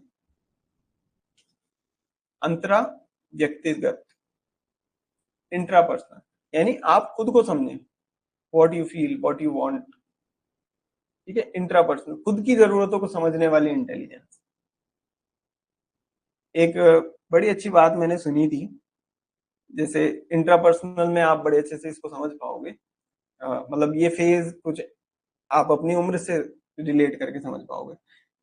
तो जब आप जैसे आपको हंसी भी आएगी कि शादी से पहले बोलते हैं कि कुछ बार तो ब्रेकअप हो भी जाना चाहिए, आप अपने आप को बेहतर समझ पाओगे। ठीक है, तो ये इंट्रापर्सनल इंटेलिजेंस आपकी डेवलप होगी, वरना आप उसमें रहोगे। जैसे शुरुआत में क्या होता है कि कुछ बोला गया तो बस मानना है। ठीक है, ऐसी भावनाएं रहती है, खास तौर से लड़कों में तो होती है। रात को 3 बजे बोला आइसक्रीम खाने की, अच्छा अच्छा ठीक है, पूरा शहर घूम के आइसक्रीम ढूंढ के लाए और पकड़ा के आए। और इसी जगह जब आप में इंट्रापर्सनल इंटेलिजेंस आ जाएगी, जब ये हीरो 45 साल का हो जाएगा और इसकी हीरोइन 40 साल की होगी और वो बोलेगी रात को 3 बजे मुझे आइसक्रीम खानी है, आइसक्रीम खानी है, सो जाओ चुपचाप, टाइम है कोई आइसक्रीम खाने का, फिर भी चाहिए तो जाके लेके आ जाओ, दोबारा मुझे मत उठाना। ठीक है, तो ये हो जाती है इंट्रापर्सनल इंटेलिजेंस। अब वो अपने आप को बेहतर समझने लगती है। ठीक है, understanding your self, what you feel, what you want, ये चीजें, ये अंडरस्टैंडिंग होना, दैट इज इंट्रापर्सनल इंटेलिजेंस। तो ये सभी अलग अलग तरह की इंटेलिजेंस है। इंटेलिजेंस अपने आप में कोई एक चीज नहीं है जो कि आप सीख सकें। इंटेलिजेंस डाइवर्स होती है, बहुत अलग अलग मल्टीपल इंटेलिजेंस है। बड़ी अच्छी थ्योरी लगती है मुझे। फिर एक छोटा सा प्री मैक प्रिंसिपल है, ग्रैंड मास रूल, दादी का नियम, लालच देके किसी चीज को सिखाना। ठीक है, अब इस पे बड़े अच्छे अच्छे क्वेश्चन बनते हैं, सुनने में तो छोटा सा है लेकिन बड़े अच्छे अच्छे क्वेश्चन बनते हैं। प्री मैक प्रिंसिपल क्या है, किसी चीज को लालच देके सिखाना। किस तरीके से बच्चे किसी चीज को सीखेंगे, जैसे बोलते हैं ना होमवर्क कर लो फटाफट चॉकलेट देंगे। ठीक है, तो ये है ग्रैंड मास रूल। लेकिन इसके अंदर क्वेश्चंस बड़े अच्छे बनते हैं, मतलब कई बार इस तरह की बातें की जाती है जो एक्चुअल में पॉसिबल नहीं है, तो वो प्री मैक प्रिंसिपल में नहीं आएगी। जैसे मान लीजिए कि कोई टीचर बोलता है कि मतलब प्री मैक प्रिंसिपल का उदाहरण क्या है, मतलब एक दादी बोल रही है कि फटाफट होमवर्क कर ले देख तुम्हें चॉकलेट मिलेगा, ये प्री मैक प्रिंसिपल का एग्जांपल है। लेकिन अगर इसी जगह कोई टीचर बोल रहा है कि देखो भाई फटाफट से होमवर्क कर लो, ठीक है, उसके बाद मैं सबको चॉकलेट दूंगा, तो ये चीज प्रैक्टिकल नहीं है, तो इसको ग्रैंड मास रूल मत समझना, ये कोई प्रीमैक प्रिंसिपल नहीं है, ये तो अपने आप में सिर्फ गोली देना है। हाँ, अगर टीचर बोले कि भाई फटाफट जो मैंने बोर्ड पे लिखा है उसको नोट डाउन कर लो, फिर हम ग्राउंड में चलेंगे, खेल खिलाएंगे आज तुमको, तो ये प्रीमैक प्रिंसिपल हो जाएगा। ठीक है, कि आप कुछ लालच दे रहे हैं बच्चों को सिखाने के लिए। That is pre math principle. ये भी बड़ी अच्छी थ्योरी है।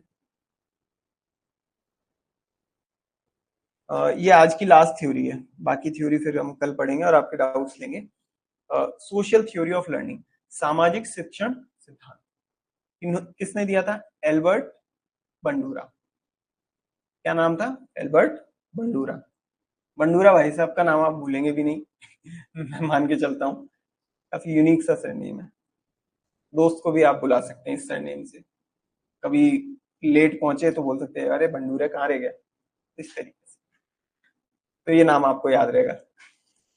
इसका एक और नाम है social cognitive theory of learning, सीखने का सामाजिक संज्ञानात्मक सिद्धांत। अब इन्होंने ना बड़ी अच्छी मतलब एक थ्योरी दी थी, बिहेवियरिस्ट थ्योरी और कॉग्निटिव लर्निंग थ्योरी, इसके बीच का गैप है, ब्रिज है ये। ठीक है, पुल बना हुआ है इन दोनों थ्योरी के बीच में। कैसे बना हुआ है? इन्होंने मतलब एक एक्सपेरिमेंट किया था, बोबोडॉल एक्सपेरिमेंट, काफी फेमस एक्सपेरिमेंट था। पहले बोबोडॉल एक्सपेरिमेंट को हम समझते हैं। देखो, ये होती है बोबोडॉल, ठीक है, ऐसे गुड्डा सा होता है, इसको पंच करते हैं, ये नीचे जाती है और फिर वापस आ जाती है। ठीक है, बोबोडॉल एक्सपेरिमेंट। तो ये बोबोडॉल आप सभी ने देखी होगी, और चलो रियल लाइफ में नहीं देखी होगी तो मूवी वगैरह में देखी होगी, कुंफू पैंडा टाइप मूवीज में दिखाया गया है क्या होता है ये। तो इसमें देखिए एक्सपेरिमेंट क्या किया गया कि बच्चों को एक कुर्सी पे बैठा दिया, फिर उनके सामने एक अडल्ट आता है और वो आके इस बोबोडॉल के ऊपर गुस्सा करने लगता है, पंच करता है इसको, ना। थोड़ी देर तक ये कार्यक्रम चलता है। उसके बाद उस बच्चे को दूसरे कमरे में भेजा जाता है, उसके पास खिलौने, उनसे वो खेलता है। इतने में ही कोई दूसरा व्यक्ति आता है और खिलौना लेके भाग जाता है और दो चार बातें सुनाते हैं, क्या कर रहा है, बदमाशी करता रहता है, समझ नहीं है कुछ भी। ठीक है, ऐसे करके चला गया और खिलौने लेके चला गया। अब वो बच्चा क्या करेगा, उसके सामने बोबो डॉल है, जाएगा बोबो डॉल को वो भी उसी तरीके से सुनाने लगेगा, पंच करने लगेगा। ये उन्होंने अपने एक्सपेरिमेंट में देखा था। तो उन्होंने ये बताया कि जो अडल्ट की जो अग्रेसिव बिहेवियर है उसको बच्चे कॉपी करते हैं। मतलब उनको कोई सिखा नहीं रहा है, सिर्फ उन्होंने ये चीज ऑब्जर्व करी है। अब इस चीज को समझना, पहले हम अलग अलग थ्योरीज हमने पढ़ी है, जैसे पियाजेट की थ्योरी है कि आप उम्र के साथ सीख रहे हो। वाइगोट्स्की ने बोला कि भाई आप चीजों को जो मोर नॉलेजेबल अदर्स हैं उसके साथ सीख रहे हो। ठीक है, फिर हमने एक थ्योरी पढ़ी क्लासिकल कंडीशनिंग की, एक पढ़ी ऑपरेंट कंडीशनिंग की। वो सब क्या कह रहे हैं कि कुछ रिवॉर्ड मिलेगा तो आप सीख रहे हो, या क्लासिकल कंडीशनिंग में हमने उनको कोई चीज करना सिखा दिया, एक्शन का रिएक्शन, स्टिमुलस रेस्पॉन्स की हमने बात करी। ठीक है, उत्तेजना और प्रतिक्रिया, इन सब की बात करी। बोबोडॉल एक्सपेरिमेंट में उन्होंने इस चीज को साबित किया कि बच्चे जिस तरह की चीजें देखेंगे उनके व्यवहार में वो चीजें आने लग जाएंगी। अब ये मतलब कितना इंपॉर्टेंट एक्सपेरिमेंट था, इस चीज को आप देखिए। एक चीज एक गेम है पबजी, वो बड़ा खतरनाक सा गेम है, बच्चे बड़े पागलों की तरह खेलते हैं उसको, और उसका बहुत गलत प्रभाव होता है। काफी सारी न्यूज भी आई थी कि बच्चे को खेलने के लिए मना किया तो किसी से झगड़ा कर लिया, मर्डर भी कर दिए, इस तरह की उनके अंदर चीजें आने लग जाती है। आपके भी घर में कोई बच्चे हों, और बच्चे में भी मतलब खास तौर से मान लीजिए 18 साल से 18-19 साल के कम हो, या थोड़ी समझ बच्चे में कम हो, तो ऐसे मान लीजिए कि 20-22 साल के भी अगर वो हैं, तो उनको इस तरह के कोई वीडियो गेम हो, मूवी हो, उन सब से देखने से बचाना चाहिए। कारण क्या है कि वो जो चीज देखेंगे वैसी चीजें वो करने लगेंगे, तो व्यवहार में बहुत ज्यादा नहीं आ जाए। चलो थोड़ा बहुत कर लें, लिमिट में कर लें, वो भी ठीक है, थोड़ा बहुत तो पता होना ही चाहिए, थोड़ा बहुत तो लड़ना आना चाहिए। ठीक है, लेकिन उनके व्यवहार में अंदर ना हो जाए, ठीक है, कि वो कहाँ लड़ाई कर रहे हैं ये उनको ना पता हो, इस तरह की चीजें ना हो। तो ये था बोबो डॉल एक्सपेरिमेंट, कि बच्चे उन चीजों को देख के सीखने लगते हैं, समझने लगते हैं, और वैसा ही बिहेवियर इमिटेट करते हैं, कॉपी करने लगते हैं। इसमें दो चार और भी फाइंडिंग्स थी, लेकिन वो हमारे लिए इंपॉर्टेंट नहीं। हमारे लिए मेन यही है कि लर्निंग किस तरीके से होती है, दूसरों को देख के, अडल्ट को देखकर भी लर्निंग होती है। फिर इसमें मेल और फीमेल में क्या डिफरेंस था उनकी लर्निंग में, ये सारी भी चीजें थी, उनको हम सेफली इग्नोर कर सकते तो मुख्य रूप से बंडूरा जी की एक कहानी है कि जैसे चीज वो देख रहे हैं उस चीज को करने लगते हैं, और ये अग्रेसिव बिहेवियर के ऊपर करी गई थी। ठीक है, मतलब बोबो डॉल को यहाँ पे मारा ही गया था, प्यार नहीं किया गया था। हमने ये नहीं देखा कि अगर कोई एडल्ट आके बोबो डॉल को प्यार कर रहा है, शाबाशी दे रहा है कि अरे वाह इतने बढ़िया डॉल, गिराते हैं दोबारा खड़े हो जाते हो, जीवन को जीना सिखा रहे हो, इस तरह की कोई बात नहीं करेगी। अग्रेसिव बिहेवियर आए और धाम धुड़ुम, ठीक है, ये सब किया गया था और बच्चे इसको देख के समझ रहे हैं। ठीक है, चलिए अब ये बताइए, आप लोगों का कोई किसी थ्योरी में डाउट हो, कोई थ्योरी हो जो समझ में नहीं आई हो, तो वो पूछिए।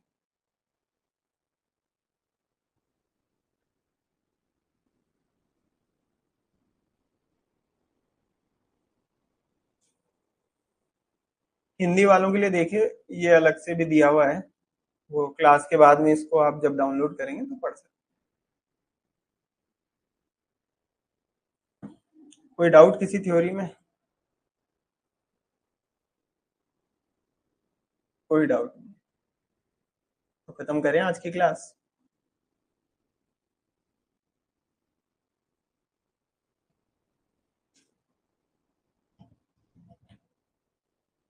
ठीक है, ठीक है, कल इसको कंटिन्यू करेंगे, कुछ और भी थ्योरीज हैं और उसके बाद कुछ फिलोसफीज हैं जो हम डिस्कस करेंगे। इस यूनिट में हम वेस्टर्न फिलोसफीज डिस्कस करेंगे और आगे एक यूनिट आएगी जिसमें हम यहाँ इंडिया की जो फिलोसफीज हैं वो डिस्कस करेंगे। इंडियन लॉजिक के अंदर लॉजिकल रीजनिंग वाली जो आपकी यूनिट है, वहाँ पे भी फिलोसफीज पढ़ेंगे, वहाँ पे इंडिया की फिलोसफी पढ़ेंगे। चलिए, मिलते हैं कल की क्लास में। Thank you very much.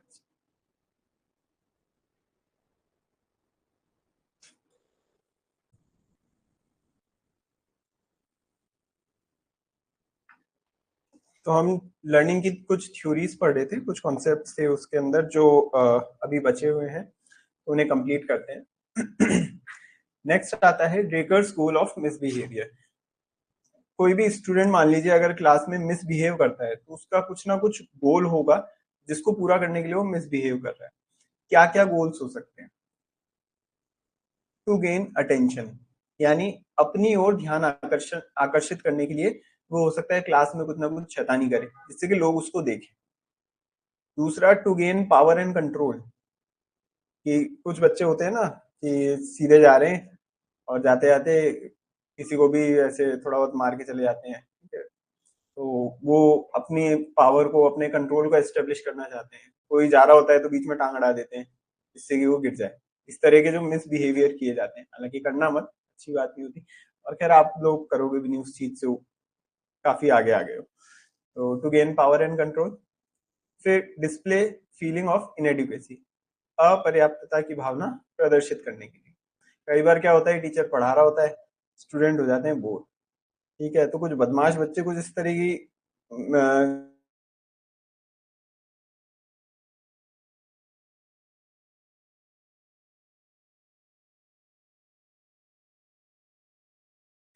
तो जब स्पीच बहुत ज्यादा लंबी हो जाती है ना, तो फिर स्टूडेंट्स क्या करते हैं?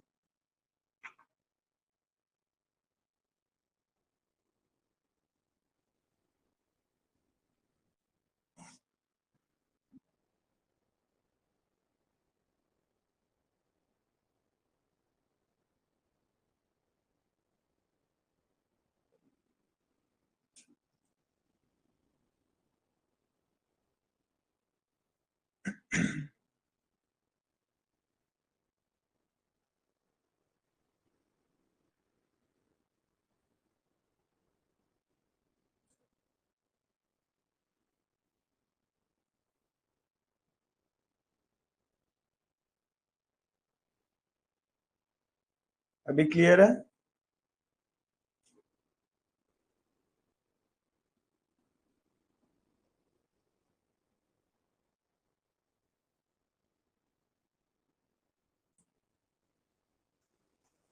बताइए अभी।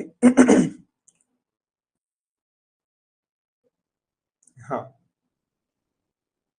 तो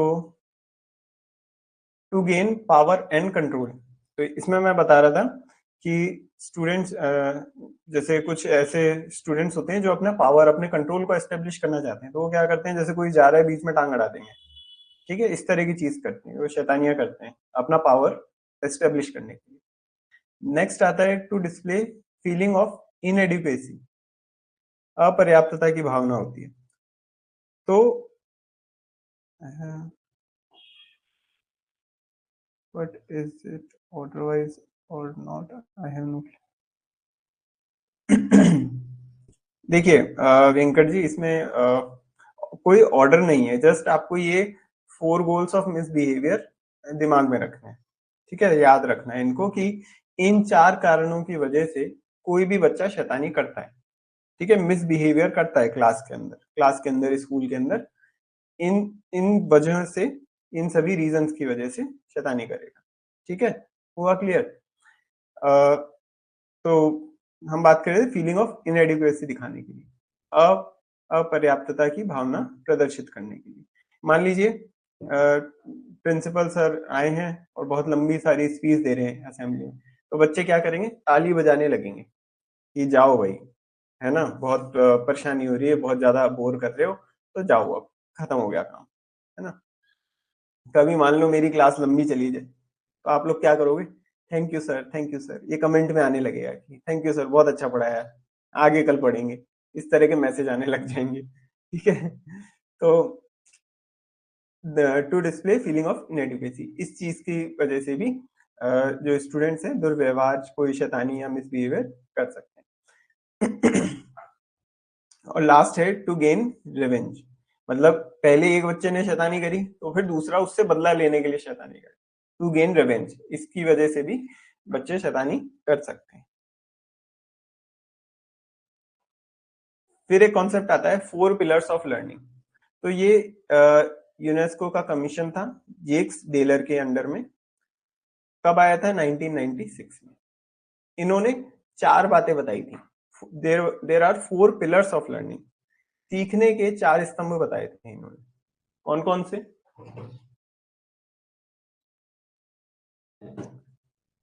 पहला बताया लर्निंग टू नो, यानी जानने के लिए सीखना, ठीक है, आपको किसी चीज के बारे में जानने की इच्छा है, कोई जिज्ञासा है आपकी, तो वो उसको दूर करने के लिए आप उसके बारे में पढ़ोगे। जैसे मान लो आप आपके मन में एक बात आई कि भाई अभी पता करते हैं कि चाइना और इंडिया के बीच में ट्रेड रिलेशन कैसे हैं, तो आप क्या करोगे, तुरंत उस चीज को गूगल करोगे, आप कुछ जानने के लिए कुछ सीखना चाह रहे हो, कुछ पढ़ना चाह रहे हो, that is learning to know. फिर आता है लर्निंग टू डू, करने के लिए सीखना, करने के लिए सीखना, यहाँ पे हम स्किल्स की बात करते हैं, कौशल विकास की बात करते हैं। आपको कोई काम करना सीखना है, मान लीजिए कोई कार चलाना सीखना है आपको, ठीक है, तो कार चलाने के लिए कैसे चलाते हैं, कुछ करने के लिए आप सीख रहे हो, तो that is learning to do, करने के लिए सीखना। फिर आता है लर्निंग टू बी, इसको हिंदी में ट्रांसलेशन करेंगे तो होने के लिए सीखना या अस्तित्व के लिए सीखना, ये कहा जाता है। तो डेवलपिंग अवेयरनेस एंड अंडरस्टैंडिंग, यानी जागरूकता और समझदारी के लिए हम चीजों को सीखते हैं। जैसे न्यूज़पेपर पढ़ना, भाई न्यूज़पेपर पढ़ना मेनली क्या है, आप ये देखना चाहते हो कि अपने आसपास क्या चल रहा है, दैट इज अवेयरनेस, आप अवेयर रहो, इसलिए कुछ सुरक्षा नियम आते हैं तो आप उनको पढ़ते हो। जैसे कोविड के टाइम में कुछ गाइडलाइंस आ रही थी कि हो सके तो घर में रहें, बाहर निकले तो मास्क लगाएं, घर से बाहर बाहर से जब घर आए तो अपने हाथों को अच्छे से साबुन से धोएं। तो ये सब क्या है, लर्निंग टू बी, अस्तित्व के लिए, डेवलपिंग अवेयरनेस। कोई मान लीजिए आपका बिजनेस है, अब वो बिजनेस में कहाँ किस तरीके से डिमांड में फ्लक्चुएशन आ रही है, या कहाँ पे कोई नया मार्केट क्रिएट हो रहा है, ये सभी चीजें जानने के लिए आप क्या चाहोगे कि आप अवेयर रहो। आपका स्टेशनरी का बिजनेस है और मान लीजिए कोई नया स्कूल खुल रहा है, तो आपकी कोशिश रहेगी कि भाई स्टेशनरी का बिजनेस है तो यहाँ पे कोई ना कोई दुकान अपन एस्टेब्लिश कर सकते हैं स्कूल के पास में, इस तरह की चीजें आप सोचते हो, अवेयर रहने की कोशिश करते हो। नेक्स्ट आता है लर्निंग टू लिव टुगेदर, एक साथ रहने के लिए सीखना। तो यहाँ पे एक बहुत ही अच्छा सुंदर सा शब्द है वसुधैव कुटुंबकम, इसकी शिक्षा आप लेते हो, वसुधैव, देखो, वसुधा हम कहते हैं हमारी धरती को, और कुटुंब कहा जाता है परिवार को। तो ये जो शब्द है वसुधैव कुटुंबकम, इसका मतलब एक ऐसी अवधारणा जिसके अंदर पूरी वसुधा एक परिवार है, ठीक है।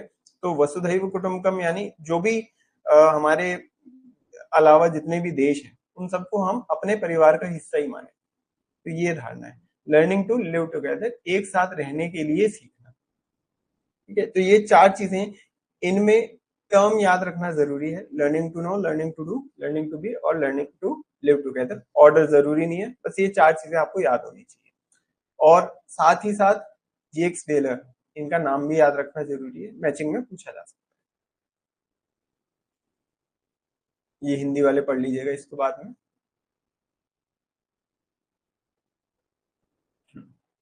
Erikson's theory of psychosocial development, Erikson का मनोसामाजिक विकास सिद्धांत, बड़ा अच्छा विकास सिद्धांत है, समझिए इसको। इसको हम एक नाम से और जानते हैं, it is also known as Erikson's 8 stages of development.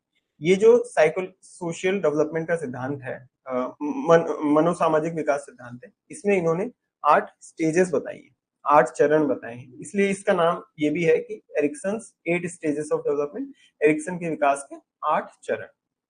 अब इन्होंने क्या बिलीव किया, इनकी अवधारणा थी, इन्होंने बिलीव किया कि जब भी कोई व्यक्ति सीखता है तो कुछ स्टेजेस में सीखता है, सोशल इंटरेक्शंस होते हैं और कुछ कन्फ्लिक्ट्स होते हैं। उन कन्फ्लिक्ट्स को, कुछ संघर्षों को ऐसे पार करते हुए धीरे धीरे स्टेज बाय स्टेज हम नॉलेज को गेन करते हैं ओवर लाइफ में। देखिए टेबल, तो यहाँ पे एक एक करके 8 स्टेजेस सभी समझते हैं। टेबल में क्या क्या दिया हुआ है, स्टेज के बारे में बताया हुआ है, जो चरण है, फिर इस एज में कौन सा चरण रहता है, उसके बाद साइकोसोशियल स्टेज या मनोसामाजिक चरण, तो किन किन चीजों के बीच में क्राइसिस रहता है, संकट रहता है, वो बताया हुआ है। फिर इंपॉर्टेंट इवेंट्स, घटनाएं जो हैं, और लास्ट में वर्च्यू डेवलप यानी कौन सा गुण हमारे अंदर विकसित होता है, ये सब बताया हुआ है। तो फर्स्ट स्टेज में क्या होता है, फर्स्ट स्टेज में एज होती है 1 से 1.5 साल का बच्चा, और उसके बीच में जो क्राइसिस रहता है, संकट रहता है, वो किस चीज का रहता है, ट्रस्ट वर्सेस मिसट्रस्ट, विश्वास बनाम अविश्वास। मतलब उसके बीच में ये रहता है कि आ, हम हम किस व्यक्ति के ऊपर, किस चीज के ऊपर विश्वास कर सकते हैं और किस चीज के ऊपर विश्वास नहीं कर सकते। बहुत छोटा बच्चा, 0 से 1.5 साल का बच्चा, मतलब 1.5 साल तक का बच्चा जो है, उसके बीच में मन में ये विश्वास रहता है। जैसे कोई बहुत छोटा बच्चा है, उसको आप खाना खिलाने की कोशिश कीजिए, तो मुश्किल है कि वो आपके हाथ से खा ले, अनलेस वो आपको जानता हो, ठीक है। कोई नया बच्चा है, उसको आप कुछ खिलाने की कोशिश कीजिए, वो नहीं खाएगा, वो रोने लग जाएगा, ठीक है, क्योंकि उसको आपके ऊपर ट्रस्ट नहीं है। वो ट्रस्ट धीरे धीरे डेवलप होता है। तो यहाँ पे ट्रस्ट और मिसट्रस्ट के बीच में एक क्राइसिस रहती है, उसके दिमाग में बस यही एक मेन चीज रहती है कि मैं किस पे विश्वास करूं और किस पे नहीं करूं। जो एकदम छोटा बच्चा होता है, उसको आप मान लीजिए किसी और के जैसे गोदी में आते ही होता है ना कि वो रोने लग जाता है, क्योंकि उस बच्चे को उस व्यक्ति के ऊपर ट्रस्ट नहीं है। कई बार ऐसा होता है कि कोई छोटा बच्चा आया और थोड़ी देर बाद वो चार्ज होता है ऐसे मजाक में हम बोलते हैं कि अभी चार्ज नहीं है, अभी बैटरी नहीं है इसके अंदर, थोड़ी देर में चार्ज होगा फिर खेलेगा तुम्हारे साथ, ऐसा बोला जाता है ना। अभी लाला बहुत सुस्त हो रखा है, क्यों हो रखा है, चार्ज होने दो। तो थोड़ी देर में वो क्या है, उस माहौल में सेट हो जाता है, उसको फिर वहां पे ट्रस्ट होने लग जाता है कि हाँ भाई ये अपनी जगह है, मामा का ही घर है, तो खेल सकते हैं इसके साथ। तो ये, तो धीरे धीरे ट्रस्ट की तरफ जाता है वो। इंपॉर्टेंट इवेंट्स क्या है, फीडिंग हो गया, नर्चरिंग हो गया, तो ये इंपॉर्टेंट इवेंट्स जो इस स्टेज में होते हैं। फिर गुण क्या विकसित होता है, कौन सा वर्च्यू डेवलप होता है, होप यानी कि आशा, जीने की एक आशा।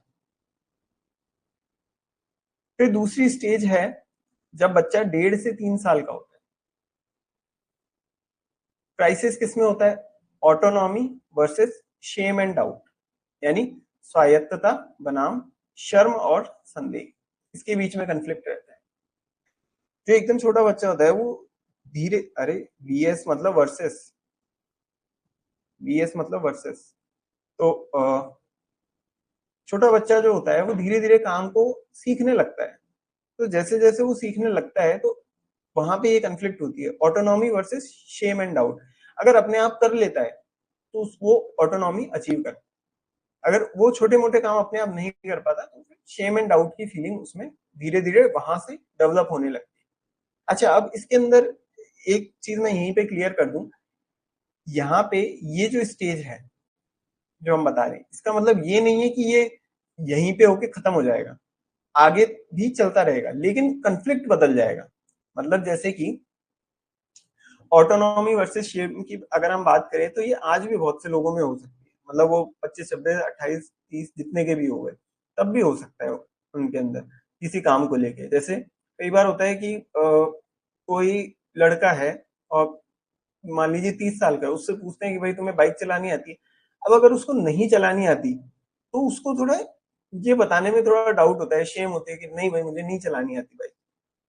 ठीक है, तो ये चीज होती है। तो ऑटोनॉमी वर्सेस शेम, लेकिन ये जो स्टेज है ये इस स्टेज में डेवलप होती है, ये बताने का मतलब है। फिर आगे देखिए, इंपॉर्टेंट इवेंट्स क्या है, टॉयलेट ट्रेनिंग, ड्रेसिंग सेंस, ठीक है, ये सारी चीजें, इस स्वयं कपड़े पहनना, ये सारी चीजें इस स्टेज का पार्ट होती है। और विल डेवलप होती है बच्चे के अंदर, इच्छा शक्ति डेवलप होती है।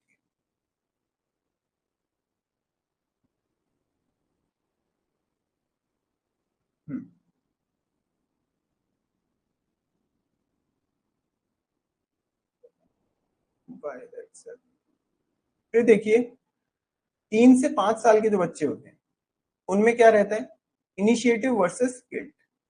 या तो वो किसी काम को करने का इनिशिएटिव लेगा, ठीक है, और अगर वो सोचता है कि ये काम करने का इनिशिएटिव लूं और वो नहीं ले पाता तो फिर उसे बाद में गिल्ट होता है कि अरे मुझे ये काम कर लेना चाहिए।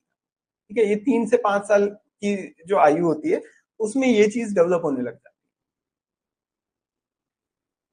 फिर इसमें इवेंट्स क्या है, एक्सप्लोरेशन, प्ले, मेकिंग फ्रेंड्स, ये सभी चीजें इसमें आ जाती है। कि अ, जैसे आप स्कूल जाना शुरू करते हो तब तब सोचते हो कि आपको किसी से बात करनी है, दोस्ती करनी है ना। अब वो बच्चा अगर दोस्ती कर पाता है, ठीक है, इनिशिएटिव ले पाता है, तब तो बढ़िया बात है, आगे विकसित होगा। और नहीं बात कर पाता तो उसको गिल्ट होगी, वो घर पे आके सोचेगा कि काश मैं बात कर लेता। अब एक काम करता हूँ, कल जाऊंगा ना तो कल मैं उससे बात करूंगा कि हेलो भाई साहब तुम्हारा क्या नाम है, मेरे साथ दोस्ती कर लो। ठीक है, ये स्टेज कब शुरू होती है, 3 से 5 साल के बच्चे। फिर वर्च्यू क्या डेवलप होता है, पर्पस, उद्देश्य सीखता है वो।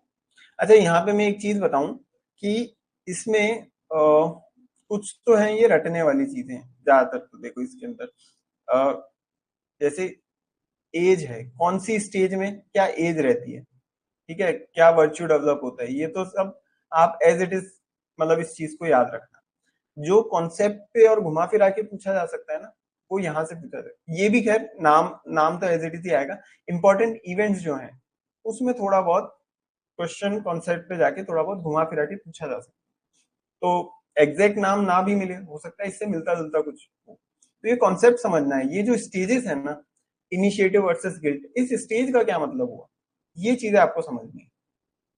कि या तो वो इनिशिएटिव ले पाएगा और नहीं ले पाएगा तो उसको गिल्ट रहेगा, ये है यहाँ पे इसका।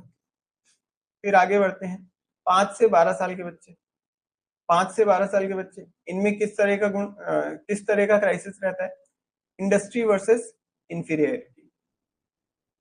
तो परिश्रम या फिर हीनता, इसका कंफ्लिक्ट रहता है, इसका संकट रहता है। तो जैसे आप स्कूल में जाते हो, न्यू सोशल या एकेडमिक डिमांड्स होती है, पीयर रिलेशनशिप, ये सभी चीजें आप यहाँ पर सीखते हो। अगर आप इस चीज पे मेहनत करोगे तो ठीक है, आप ग्रो करोगे। और अगर आप इस चीज पे मेहनत नहीं कर पाते तो फिर आपको एक इंफीरियोरिटी या हीनता की भावना विकसित होती है। डेवलप क्या होगा, क्या गुण विकसित होगा, कॉम्पिटेंसी यानी कि सक्षमता आपके अंदर विकसित होने लगेगी।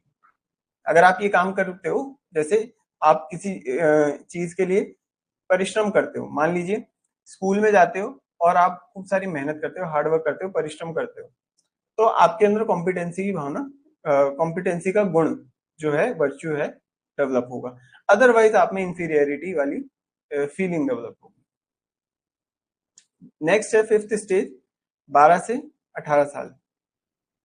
इसमें आइडेंटिटी वर्सेस रोल कंफ्यूजन, यानी पहचान बनाम भूमिका भ्रम रहता है। तो आइडेंटिटी, अगर आप ये चीजें कर लोगे, अपनी पहचान बनाने में सक्षम रहोगे, तो आइडेंटिटी वाली चीज रहेगी। वरना रोल कंफ्यूजन, मतलब खुद का क्या रोल है वो उसमें आप कंफ्यूज रहोगे। देखो, social relationship, developing a sense of self, ये सभी घटनाएं आपके साथ होंगी, ठीक है, इंपॉर्टेंट चीजें यहाँ पर होंगी। तो सोशल रिलेशनशिप का उदाहरण लेके चलते हैं। मान लीजिए आपके 4-5 दोस्त हैं, उन 4-5 दोस्तों में आपकी अपनी एक पहचान है, ठीक है।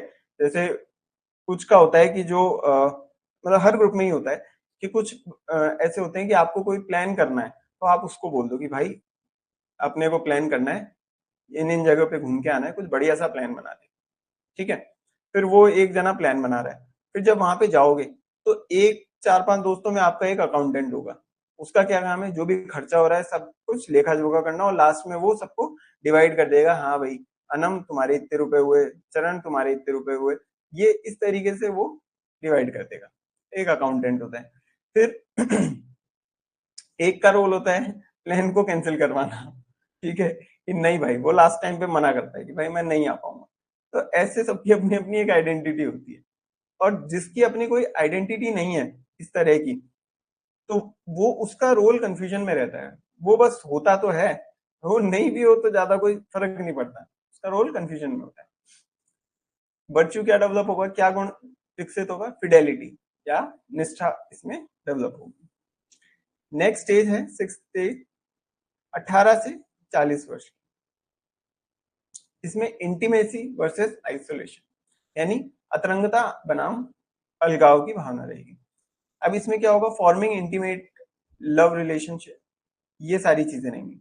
मतलब साधारण भाषा में बोलूं कि आपकी मान लीजिए कोई शादी हो जाती है, तो शादी होगी, इंटीमेसी डेवलप होगी, और नहीं होगी तो आइसोलेशन का भाव रहेगा।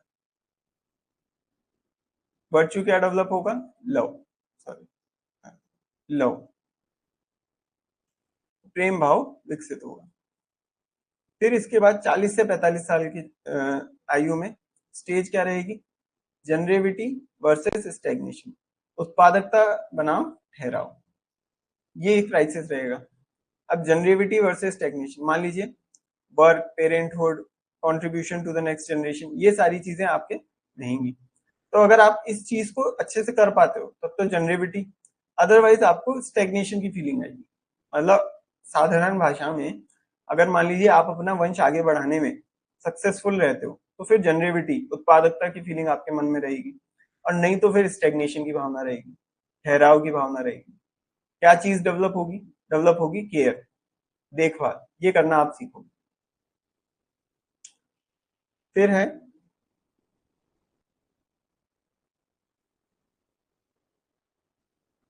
65 से ज्यादा वर्ष की आयु में क्या रहता है, ईगो इंटेग्रिटी वर्सेस डेस्पेयर, अहंकार अखंडता बनाम निराशा, ये चीजें रहेंगी। तो वृद्धावस्था में दो तरह के वृद्ध आपको अक्सर देखने को मिल सकते हैं। एक तो वो व्यक्ति जो लाइफ में बहुत सक्सेसफुल रहो, सब काम उसने ये सब अभी तक बढ़िया किया हो, उसको क्या है, थोड़ा अहंकार टाइप थोड़ा ज्यादा रहता है कि बुढ़ापे में जो रहता है ना, आते आते लोगों को थोड़ा गाइड करते रहना, सिखाते रहना। हो सकता है सामने वाला ज्यादा जानता हो, फिर भी बिठा के ज्ञान देना। तो ये वाली चीज हो सकती है, ईगो इंटीग्रिटी। और जिसको लगे कि यार हमने लाइफ में कुछ नहीं किया, वो निराश सा बैठा रहेगा, उसके वो किसी को कोई ज्ञान नहीं देगा, वो बस बैठा रहेगा। फिर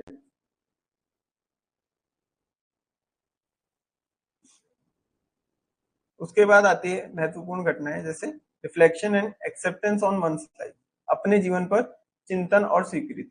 वो चीजें रहती है कि लाइफ में आपने क्या किया, क्या गलत किया, क्या सही किया, ये सारी चीजें।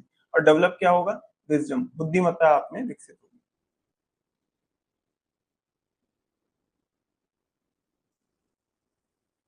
पूरा स्क्रीन दिख तो रहा है, पूरा स्क्रीन कैसे नहीं दिख रहा, मेरे यहाँ तो पूरी स्क्रीन दिख रही है मुझे। भाई मेरी फोटो आ रही है वो बात अलग है, उसके अलावा तो पूरी स्क्रीन दिख रही है मुझे यहाँ पे वीडियो में। वर्सेस का मतलब मैंने आपको बताया ना यहाँ पे, भाई कोई चीज आप या तो अचीव कर लोगे, नहीं कर पाते तो फिर दूसरी वाली चीज रहेगी आपके अंदर।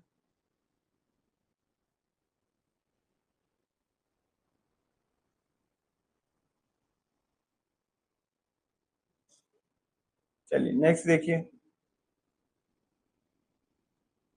कर्कपैट्रिक इवेल्युएशन मॉडल, कर्कपैट्रिक का मूल्यांकन सिद्धांत, इसको हम RLBR मॉडल भी बोलते हैं। इन्होंने अपने मॉडल में बेसिकली चार चीजें दी है, रिएक्शन, लर्निंग, बिहेवियर और रिजल्ट। ये चीजें आपको याद रखनी है। एक तो फुल फॉर्म यहाँ पे इंपॉर्टेंट है, उसके अलावा इसका ऑर्डर जो इन्होंने दिया है वो याद रखना है आपको, कि किसी भी चीज को जैसे इवेल्युएट करने के लिए चार चीजें होती है, रिएक्शन, लर्निंग, बिहेवियर, रिजल्ट। इसमें कुछ नहीं है, बस ये चार टर्म एज इट इज याद रखना, इसका ऑर्डर पूछा जा सकता है। किसी चीज की प्रतिक्रिया होगी, वो आप देखोगे, उससे लर्निंग होगी, उसका फिर आप अपने बिहेवियर में डालोगे, व्यवहार में, और फिर रिजल्ट जो है वो आपके सामने, ये चीजें कहेगी। तो ऑर्डर इंपॉर्टेंट है, ऑर्डर याद रखना है बस इसमें। फिर नेक्स्ट है Kohlberg stages of moral development. Moral development की यहाँ पे स्टेजेस बता रखी है, 3 सेक्शन है इसके अंदर। वॉइस नहीं आ रहा है?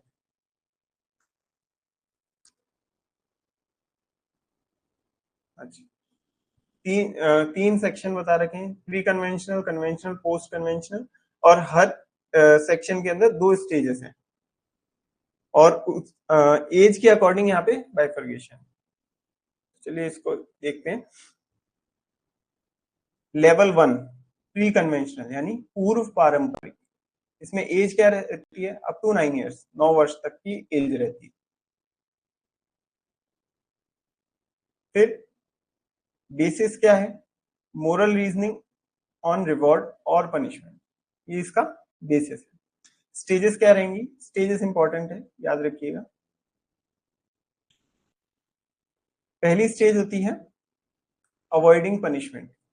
तो मोरल डेवलपमेंट में जो बच्चा सबसे पहले सीखता है वो क्या सीखता है, अवॉइडिंग पनिशमेंट, कि मुझे पनिशमेंट ना मिले। ये चीज सबसे पहले सीखता है कि मोरल डेवलपमेंट में वो ऐसे काम करे कि जिससे उसको पनिशमेंट ना मिले। दूसरी चीज सेल्फ इंटरेस्ट, दूसरा चरण होता है सेल्फ इंटरेस्ट, ऐसे काम करे कि जिसमें उसका खुद का भी इंटरेस्ट हो। और ये मोरल डेवलपमेंट का ही पार्ट है, मतलब जैसे आप किसी की हेल्प करो तो बदले में आपको भी हेल्प करेगा कोई, तो सेल्फ इंटरेस्ट के साथ मोरल डेवलपमेंट। फिर दूसरा लेवल है कन्वेंशनल, पारंपरिक। एज क्या रहती है, 9 से 13 साल के बच्चे। बेसिस क्या है, moral reasoning based on external ethics, बाहरी नैतिकता पर आधारित नैतिक। अब ये देखिए स्टेजेस क्या है इसके। तीसरी स्टेज है गुड बॉय एटीट्यूड, अच्छा लड़का दृष्टिकोण। तो तीसरी चीज जो आपके अंदर डेवलप होगी कि आप एक अच्छे व्यक्ति बनना चाहोगे, ठीक है। अब नाम दे रखा है गुड बॉय एटीट्यूड, लड़कियां यहाँ पे नाराज नहीं, लड़कियां भी अच्छी हो सकती है, गुड गर्ल एटीट्यूड, लेकिन एग्जाम में आपको गुड बॉय एटीट्यूड यूज करना है, यही याद रखना है, थ्योरी में इसका काम है। तो कुल मिला के बात है कि एक जो अच्छे बच्चे वाली क्वालिटीज है ना, वो डेवलप होती है धीरे धीरे। फिर स्टेज 4 में लॉ एंड ऑर्डर मोरालिटी, यानी आप कानून को समझने लगते हो। आपके मोरल डेवलपमेंट किस पे निर्भर करता है, कानून में। जैसे मान लीजिए कि आप कहीं किसी चौराहे पे खड़े हो, अब वहां से आपको निकलना चाहिए कि नहीं निकलना चाहिए, ये किस चीज पे डिपेंड करेगा, लॉ एंड ऑर्डर पे। अगर ग्रीन हो रखी है तो आप निकल जाओ, रेड हो रखी है तो रुके रहो। इस तरीके से आपका मोरल डेवलपमेंट होगा। आप चीजों को ये देखोगे कि अगर अकॉर्डिंग टू लॉ ये चीज सही है तो ये काम हम कर सकते हैं, और ये काम मोरली सही होगा, हम ये मानेंगे। और मान लीजिए कि अकॉर्डिंग टू लॉ कोई चीज गलत है तो हम इस चीज को नहीं करेंगे। तो हमारी मोरालिटी किस चीज पे डिपेंड करेगी, लॉ एंड ऑर्डर पे डिपेंड। फिर तीसरी स्टेज है पोस्ट कन्वेंशनल। पोस्ट कन्वेंशन ये अडोलेसेंट्स और अडल्ट के लिए, मतलब 13 साल से ऊपर हम बोल सकते हैं इसमें, 13+ ईयर्स के जो बच्चे होते हैं और आगे तक भी। तो वहां पे moral reasoning based on personal ethics, ethics की बात आ जाती है, नैतिक तर्क यहाँ पे दिए जाते हैं। फिफ्थ स्टेज है इसमें सोशल कॉन्ट्रैक्ट, सोशल कॉन्ट्रैक्ट। और छठी स्टेज है प्रिंसिपल्स, सिद्धांत। इस सिद्धांत की बात हम करने लग जाते हैं। अब देखिए, लॉ एंड ऑर्डर हमने स्टेज 4 में सीखा कि हम ये देखते हैं काम करना कौन सा सही है, स्टेज 4 के अंदर कौन सा काम करना सही है जो कि अकॉर्डिंग टू लॉ हो। अब इसके ऊपर वाली स्टेज में हम और भी आगे जाके देखने लगते हैं कि जैसे सोशल कॉन्ट्रैक्ट, सामाजिक स्तर पे जो चीज सही है उस चीज को हम सही मानने लग जाते हैं। हो सकता है लॉ के हिसाब से वो गलत हो, लेकिन सामाजिक स्तर पे अगर वो चीज सही है तो हम उस चीज को सही मानने लग जाते हैं। जैसे एक बड़ी साधारण सी मैं एक बात बताता हूँ आपको। मान लीजिए आप चौराहे पे हैं, आप रुके वहां पे जाके, आपने लेफ्ट देखा, राइट देखा, आपको दिख रहा है कि भाई वहां पे कोई है नहीं, ठीक है, चौराहे पे आप खड़े हैं और कोई है नहीं, और मान लीजिए एक दो गाड़ियां आ रही है वो भी निकल रही है, तो आप देखोगे कि बस सब निकल ही रहे हैं, रेड हुई हुई है, ट्रैफिक है नहीं, तो आप देख दाख के निकल जाओगे। तो आप क्यों निकले वहां पे? क्योंकि सब निकल रहे हैं तो आप भी चले गए। सोशल कॉन्ट्रैक्ट, सोशली जो चीज सही है आप उस चीज को सही मान लोगे। आप देखोगे कि भाई ठीक है, ट्रैफिक रूल्स फॉलो करने चाहिए, नो डाउट करने चाहिए, लेकिन जब व्हीकल ही नहीं है तो आप मतलब फिर उसको फॉलो करके क्या करोगे? भाई ट्रैफिक रूल्स आप इसीलिए फॉलो कर रहे हो कि एक्सीडेंट ना हो, लेकिन एक्सीडेंट के लिए जब कोई वहां पे है ही नहीं, सिर्फ आपकी गाड़ी खड़ी है, तो आप सिग्नल को क्रॉस कर लो। ये सोशल कॉन्ट्रैक्ट। उसके बाद वाली स्टेज आती है प्रिंसिपल्स, आपके अपने सिद्धांत होंगे कि लाइफ में जो चीज आप सही मानते हो वो चीज सही है। अब वो चाहे लॉ एंड ऑर्डर की हो चाहे नहीं हो, सोसाइटी उस चीज को एक्सेप्ट करती हो नहीं करती हो, उससे फर्क नहीं पड़ता, आपके अपने प्रिंसिपल्स बन जाते हैं तब। और ये आप मान लीजिए 30-35 तक हो गए ना, सबके अपने अपने लाइफ के प्रिंसिपल्स होंगे कि क्या चीज सही है क्या चीज गलत है। और व्यक्ति अपने एक्सपीरियंस से कभी ऊपर नहीं उठ पाता, ये भी एक चीज होती है कि जो लोग लाइफ में जैसा एक्सपीरियंस करते हैं उसके अकॉर्डिंग उस चीज को सही मानते हैं और गलत मानते हैं। इस तरह के सिद्धांत उनके विकसित होने लग जाते हैं, प्रिंसिपल्स बनने लग जाते हैं लाइफ में। फिर नेक्स्ट आता है कॉल्स एक्सपीरियंशियल थ्योरी।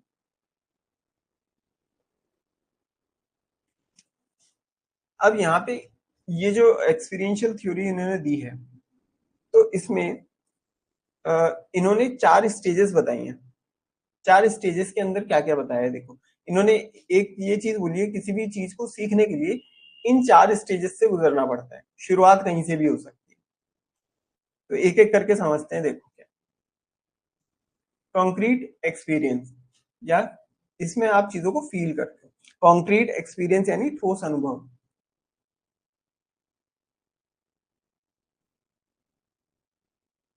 ठोस अनुभव, या रुको एक सेकंड, मेरे इस पर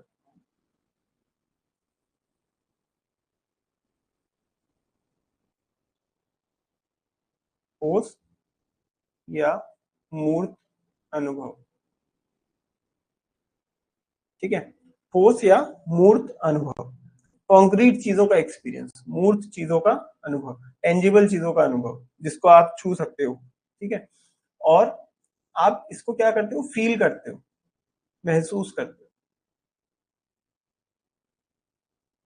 महसूस करते हो इस चीज को। उसके बाद अगली स्टेज होती है रिफ्लेक्टिव ऑब्जर्वेशन यानी वॉचिंग, चिंतनशील अवलोकन,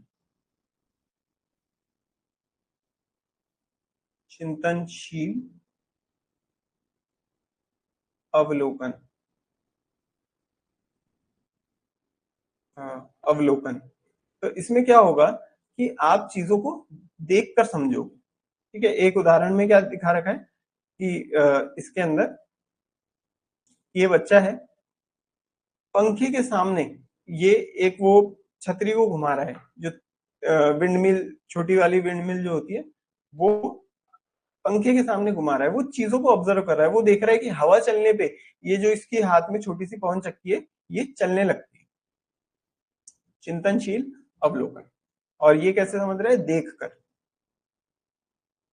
देख कर, वॉचिंग। फिर उसके बाद आता है एब्स्ट्रैक्ट कॉन्सेप्चुअलाइजेशन, थिंकिंग से आता है। एब्स्ट्रैक्ट कॉन्सेप्चुअलाइजेशन यानी अमूर्त अवधारणा, अमूर्त अवधारणा।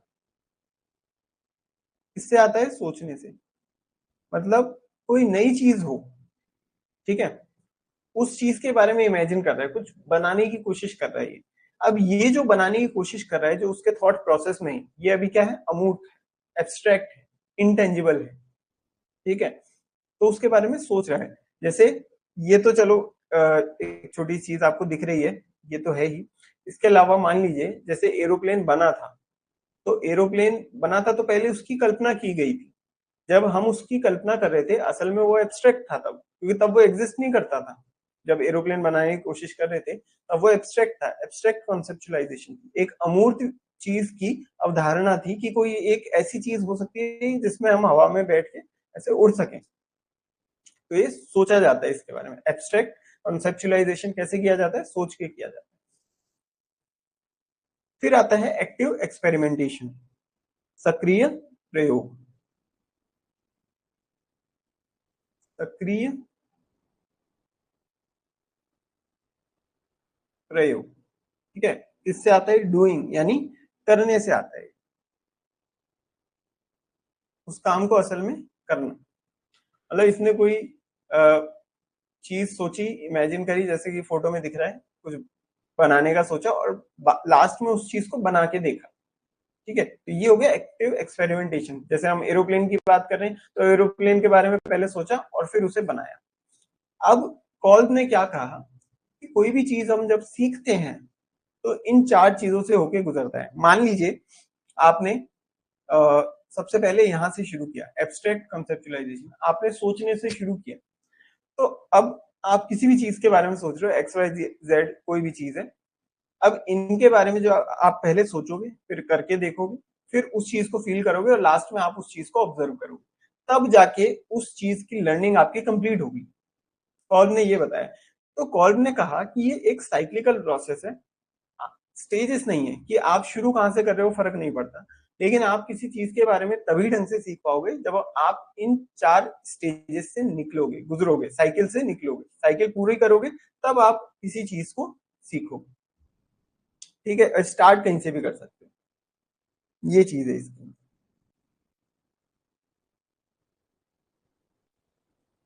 फिर आती है हमारी एजुकेशनल फिलॉसफी, शैक्षिक दर्शन।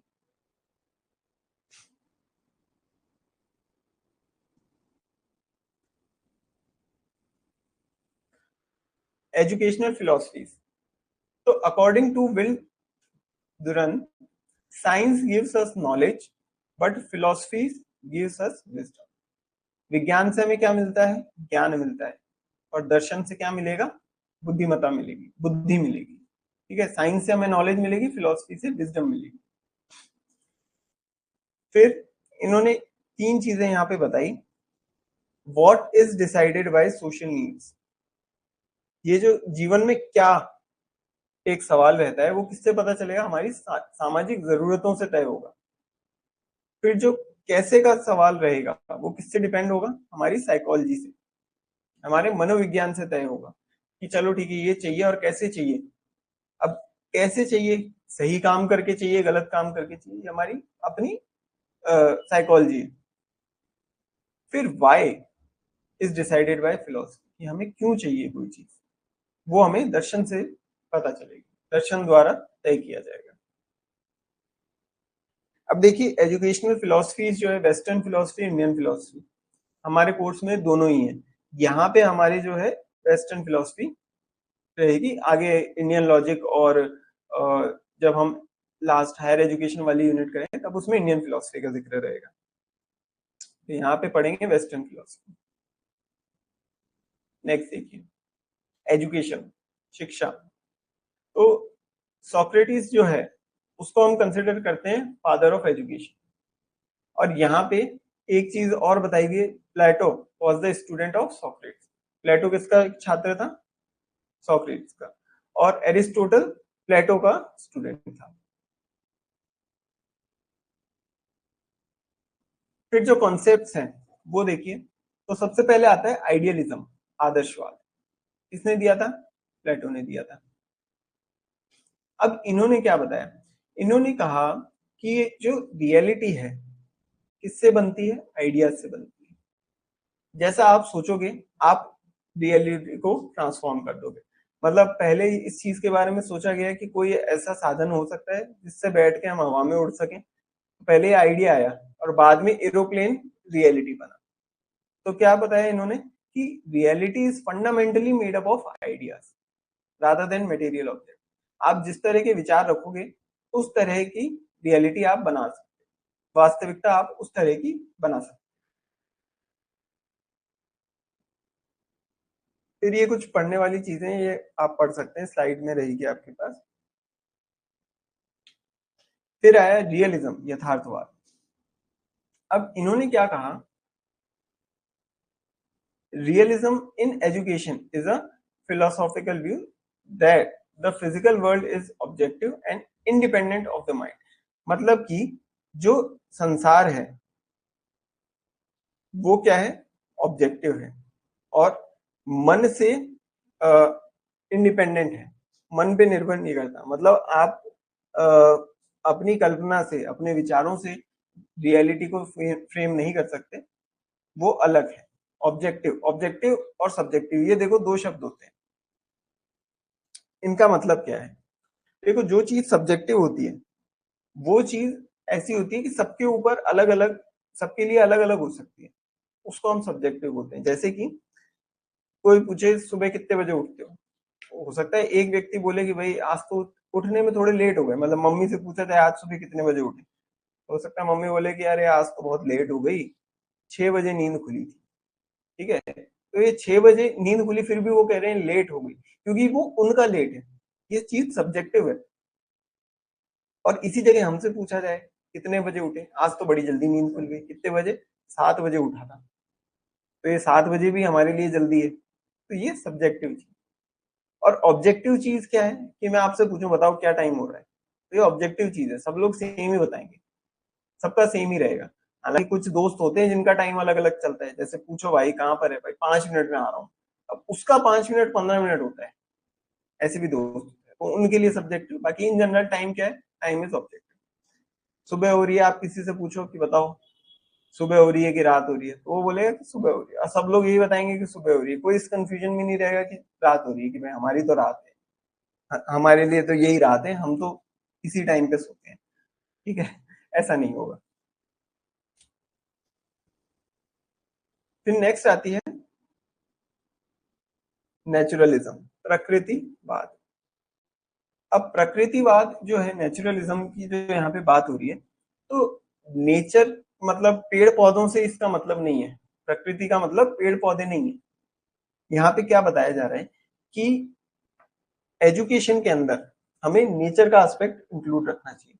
मतलब एक बच्चे का नेचर कैसा है उसके अकॉर्डिंग हमें उसको पढ़ाना चाहिए। हर जो स्टूडेंट की जो प्रकृति है, हर शिक्षार्थी की, हर विद्यार्थी की अपनी एक प्रकृति होगी, उसको हमें विकसित करना चाहिए। किसने दिया था, जीन जेक्स रॉसियो ने, ये नाम हमें याद रखना है, इंपॉर्टेंट। की प्रिंसिपल्स क्या है यहाँ पे, इन्होंने फ्रीडम पे बहुत जोर दिया, सबसे ज्यादा तो फ्रीडम के ऊपर ही जोर दिया, फ्रीडम और मिनिमल डिसिप्लिन, इस पे काफी जोर दिया इन्होंने। क्या मतलब है देखो इन दोनों चीजों का, फ्रीडम मतलब आजादी, मिनिमल डिसिप्लिन यानी अनुशासन कम से कम रखना चाहिए, उसको अपने हिसाब से विकसित होने देना चाहिए स्टूडेंट, ये बात इन्होंने कही। इससे क्या होगा कि एक जो शिक्षार्थी है, स्टूडेंट है, उसका अपना नेचर जो है वो डेवलप हो पाएगा, अपने नेचर के अकॉर्डिंग वो डेवलप होएगा, ये बात इन्होंने कही। हालांकि ये ही इसका सबसे बड़ा ड्रॉबैक भी है कि भाई एक स्टूडेंट है, कोई बच्चा है, तो उससे पता नहीं है क्या चीज सही है क्या चीज गलत है, तो जरूरी है कि उसको डिसिप्लिन किया जाए, उसको ये चीज की समझ दी जाए कि क्या चीज सही है क्या चीज गलत है। लेकिन प्रकृतिवाद इसके विपरीत कहता है, नेचुरलिज्म कहता है कि नहीं, उसको मतलब हमें छेड़ना नहीं चाहिए उसको, अगर वो कुछ कर रहा है काम गलत भी कर रहा है तो करने दो, अपने नेचर के अकॉर्डिंग समझेगा, ये बात यहाँ पे की जाती है। इसके अलावा एक्सपीरियंस, एक्सपीरियंस की बात कही कि जो व्यक्ति कुछ सीखता है वो अपने एक्सपीरियंस के थ्रू सीखे, डायरेक्ट एक्सपीरियंस हो या दूसरों का एक्सपीरियंस जो वो ऑब्जर्व कर रहा है उसके हिसाब से वो सीखे। सेल्फ एक्सप्रेशन की बात करी, एक्टिविटी बेस्ड लर्निंग होनी चाहिए। ठीक है, टीचर के रोल को यहाँ पे बताया कि टीचर का रोल ज्यादातर कैसा होना चाहिए, ऑब्जर्वर, कि वो बस देखे, ठीक है, स्टूडेंट अगर क्या कर रहा है कैसे कर रहा है इस चीज को देखे, जाके उसको बताए नहीं कि भाई तू गलत कर रहा है। क्यों? क्योंकि फिर आप उसकी फ्रीडम को रेस्ट्रिक्ट कर रहे हो। ये ऐसी अवधारणा है। ठीक है, तो ये था नेचुरलिज्म। नेक्स्ट है प्रैग्मेटिज्म, प्रयोजनवाद। अब प्रयोजनवाद को हम एक्सपेरिमेंटलिज्म या कॉन्सिक्वेंशियलिज्म ये भी एक नाम दिया जाता है। किसने दिया था? पियर्स ने दिया था। लेकिन इस चीज को फेमस किसने किया? जॉन डेवी ने।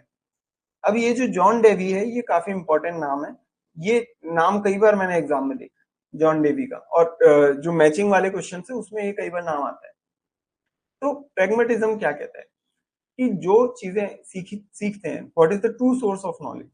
एजुकेशन फिलॉसफी यहाँ पे ये कहती है कि प्रैक्टिकल लर्निंग और एक्सपीरियंस से सीखी जाने वाली चीज, वो चीज असल में ट्रू नॉलेज है। वही चीज असल में आपको सिखाइए। आप जो नॉलेज गेन करोगे अपने एक्सपीरियंस से गेन कर सकते हैं, ये चीज यहाँ पे बताएगी। की आइडियाज क्या है? प्रैक्टिकल लर्निंग, काम को प्रैक्टिकली करो, सीखो, रियल वर्ल्ड में एप्लीकेशन हो अपने लेसन का। एक्सपीरियंशियल लर्निंग, कि आप अपने एक्सपीरियंस से सीखें। और तीसरी चीज जो यहाँ पे कही गई है, एक्शन ओवर थॉट्स।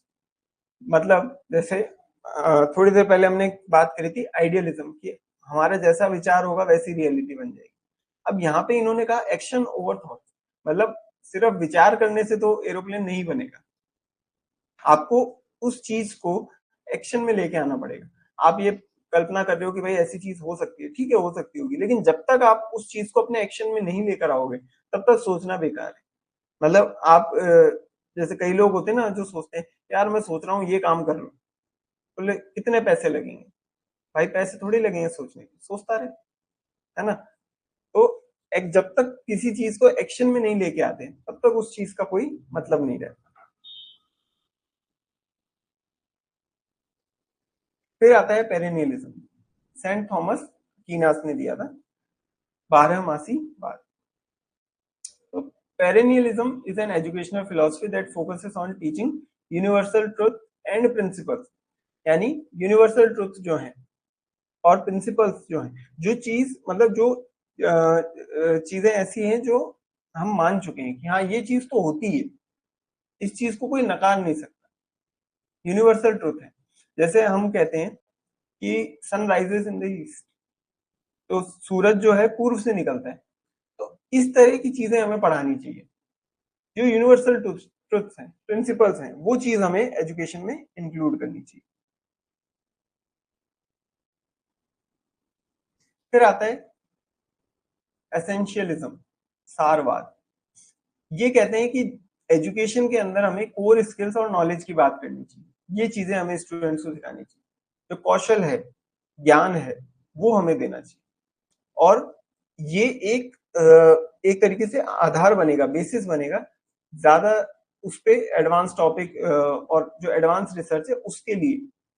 कि मतलब हमें अभी जैसे कोई कार का इंजन है, हमने पहले पेट्रोल का बनाया है, फिर डीजल का बनाया है, फिर सीएनजी और फिर इलेक्ट्रिसिटी का बनाया है। अब चल रहा है हाइड्रोजन पे कैसे चलाएं। हाइड्रोजन को हम ऐसे बोलते हैं कि भाई it is a fuel of future. तो अब एसेंशियलिज्म, सारवाद के अनुसार हमें क्या चीजें सिखानी है कि भाई इंजन जहां तक हमने बना लिया है ठीक है, वो चीजें सिखाओ। और उस नॉलेज को यूज करें कि आगे हाइड्रोजन का इंजन हमें कैसे बनाना है, उस चीज की खोज करने के लिए वो नॉलेज हम काम में लेनी। तो ये हो गया सारवाद।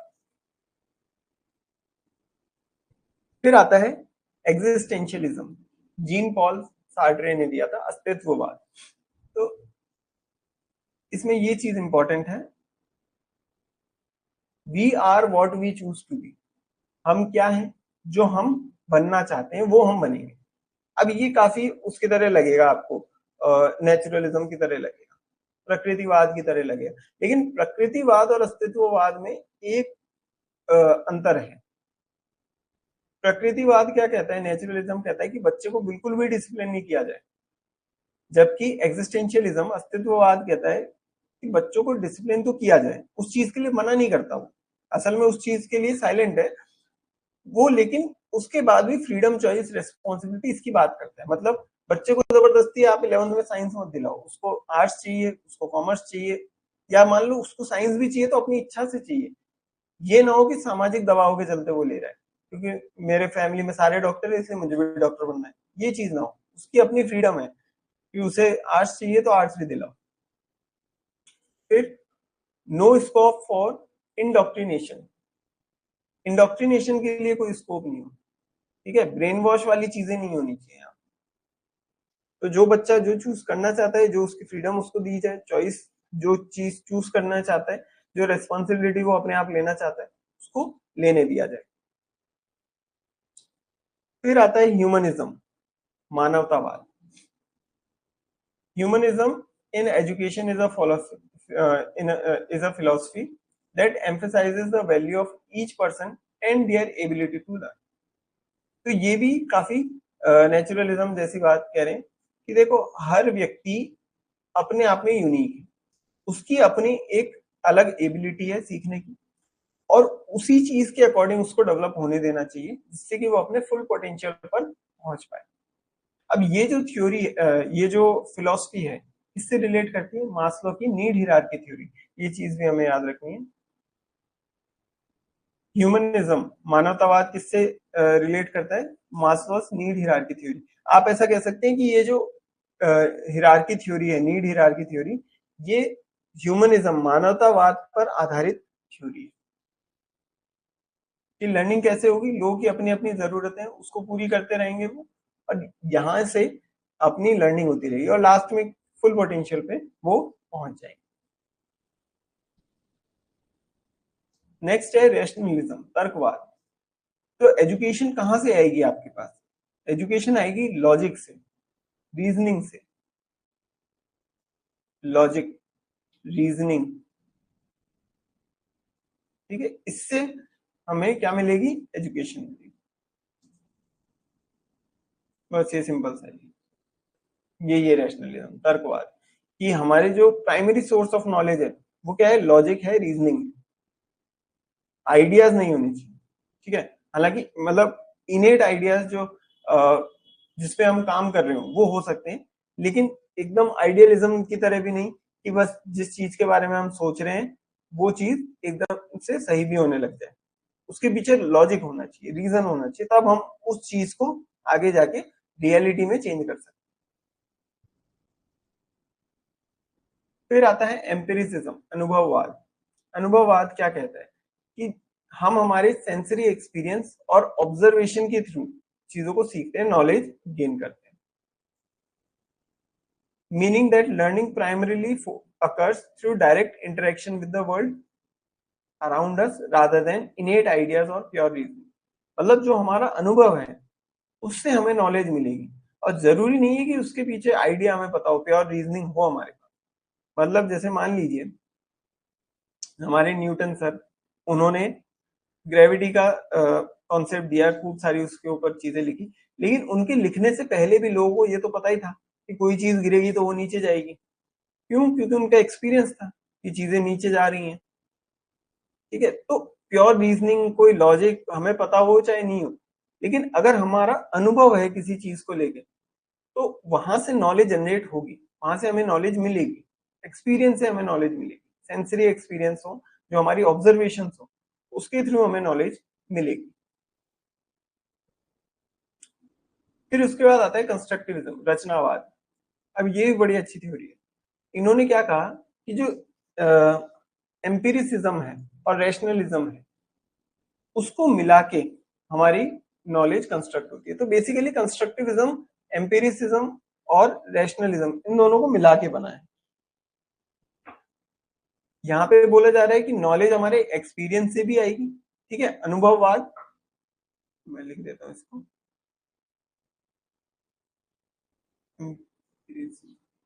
अनुभववाद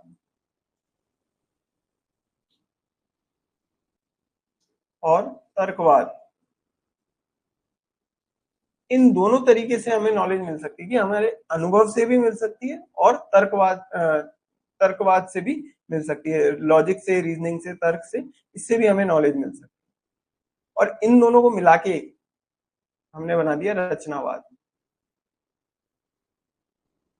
ठीक है, कि हमें अनुभव से नॉलेज मिले चाहे तर्क से मिले, ये दोनों ही रचनावाद का पार्ट हो जाएगा। लास्ट है एक्लेक्टिसिज्म, सार संग्रहवाद। तो इन्होंने कहा कि देखो, कोई एक नॉलेज का सोर्स हो ऐसा जरूरी नहीं है, नॉलेज जहां से जिस फॉर्म में जिस तरीके से मिल रही है हमें ले लेनी चाहिए, एक्लेक्टिसिज्म। अब आप ये चीज सोचो, ये चीज कितनी सही है। जैसे कार चलाना है, तो कार चलाने के लिए जरूरी है कि आप कार खुद पर्सनली चलाओ, तब आप उस चीज को सीखोगे। जब तक आप कार चलाओगे नहीं तब तक कार चलाना सीखोगे नहीं। कोई मान लीजिए, तो कोई भरतनाट्यम है, जैसे डांस की एक फॉर्म होती है, तो भरतनाट्यम करना आप कब सीखोगे? क्या आप कोई किताब लिया है और आपने उसके बारे में खूब सारी थ्योरी पढ़ी है तो आप अच्छे से भरतनाट्यम करना सीख जाओगे? नहीं। भरतनाट्यम आप तब करना सीखोगे जब आप उस काम को करोगे, जब आप भरतनाट्यम की प्रैक्टिस करोगे, तब आप उस चीज को सीखोगे। तो नॉलेज जरूरी नहीं है एक ही तरीके से मिले, अलग अलग तरीके से भी मिल सकती है। तो जहां से जिस तरीके से नॉलेज मिले, अगर आपको थ्योरी से नॉलेज मिले तो थ्योरी से नॉलेज लो, हो सकता है किसी चीज में प्रैक्टिकल वर्क से नॉलेज मिले तो प्रैक्टिकल वर्क से ले, तर्कवाद से मिले तो तर्क से भी ले। ठीक है, जहां जिस फॉर्म में नॉलेज मिले हमें लेनी चाहिए। ठीक है, तो ये सारी थ्योरीज हो गई और हो गई फिलोसफी। तो बताइए इसमें किसी को कोई डाउट?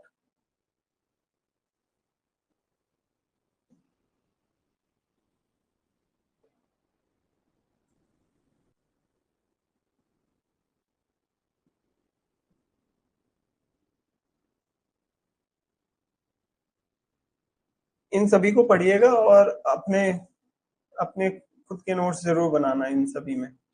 और नोट्स ऐसे बड़े बड़े मत बनाना, मतलब ये जैसे पूरा पूरा पैराग्राफ मत लिखना नोट्स में, कीवर्ड्स लिखना आप, जो भी आपको इंपॉर्टेंट लगे। कुछ आ, हर कॉन्सेप्ट के लिए कोशिश कीजिए 8 से 10 वर्ड्स लिखिए, इससे ज्यादा नहीं। 8 से 10 वर्ड्स लिखिए, और जिससे कि आपको पूरा आइडिया क्लियर हो जाए।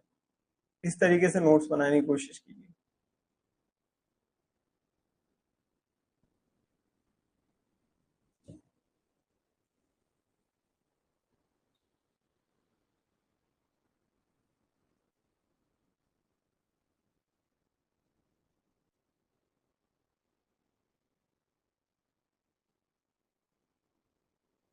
एंड करें आज की क्लास पर।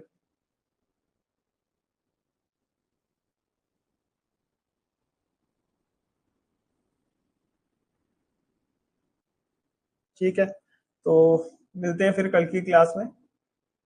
Thank you very much.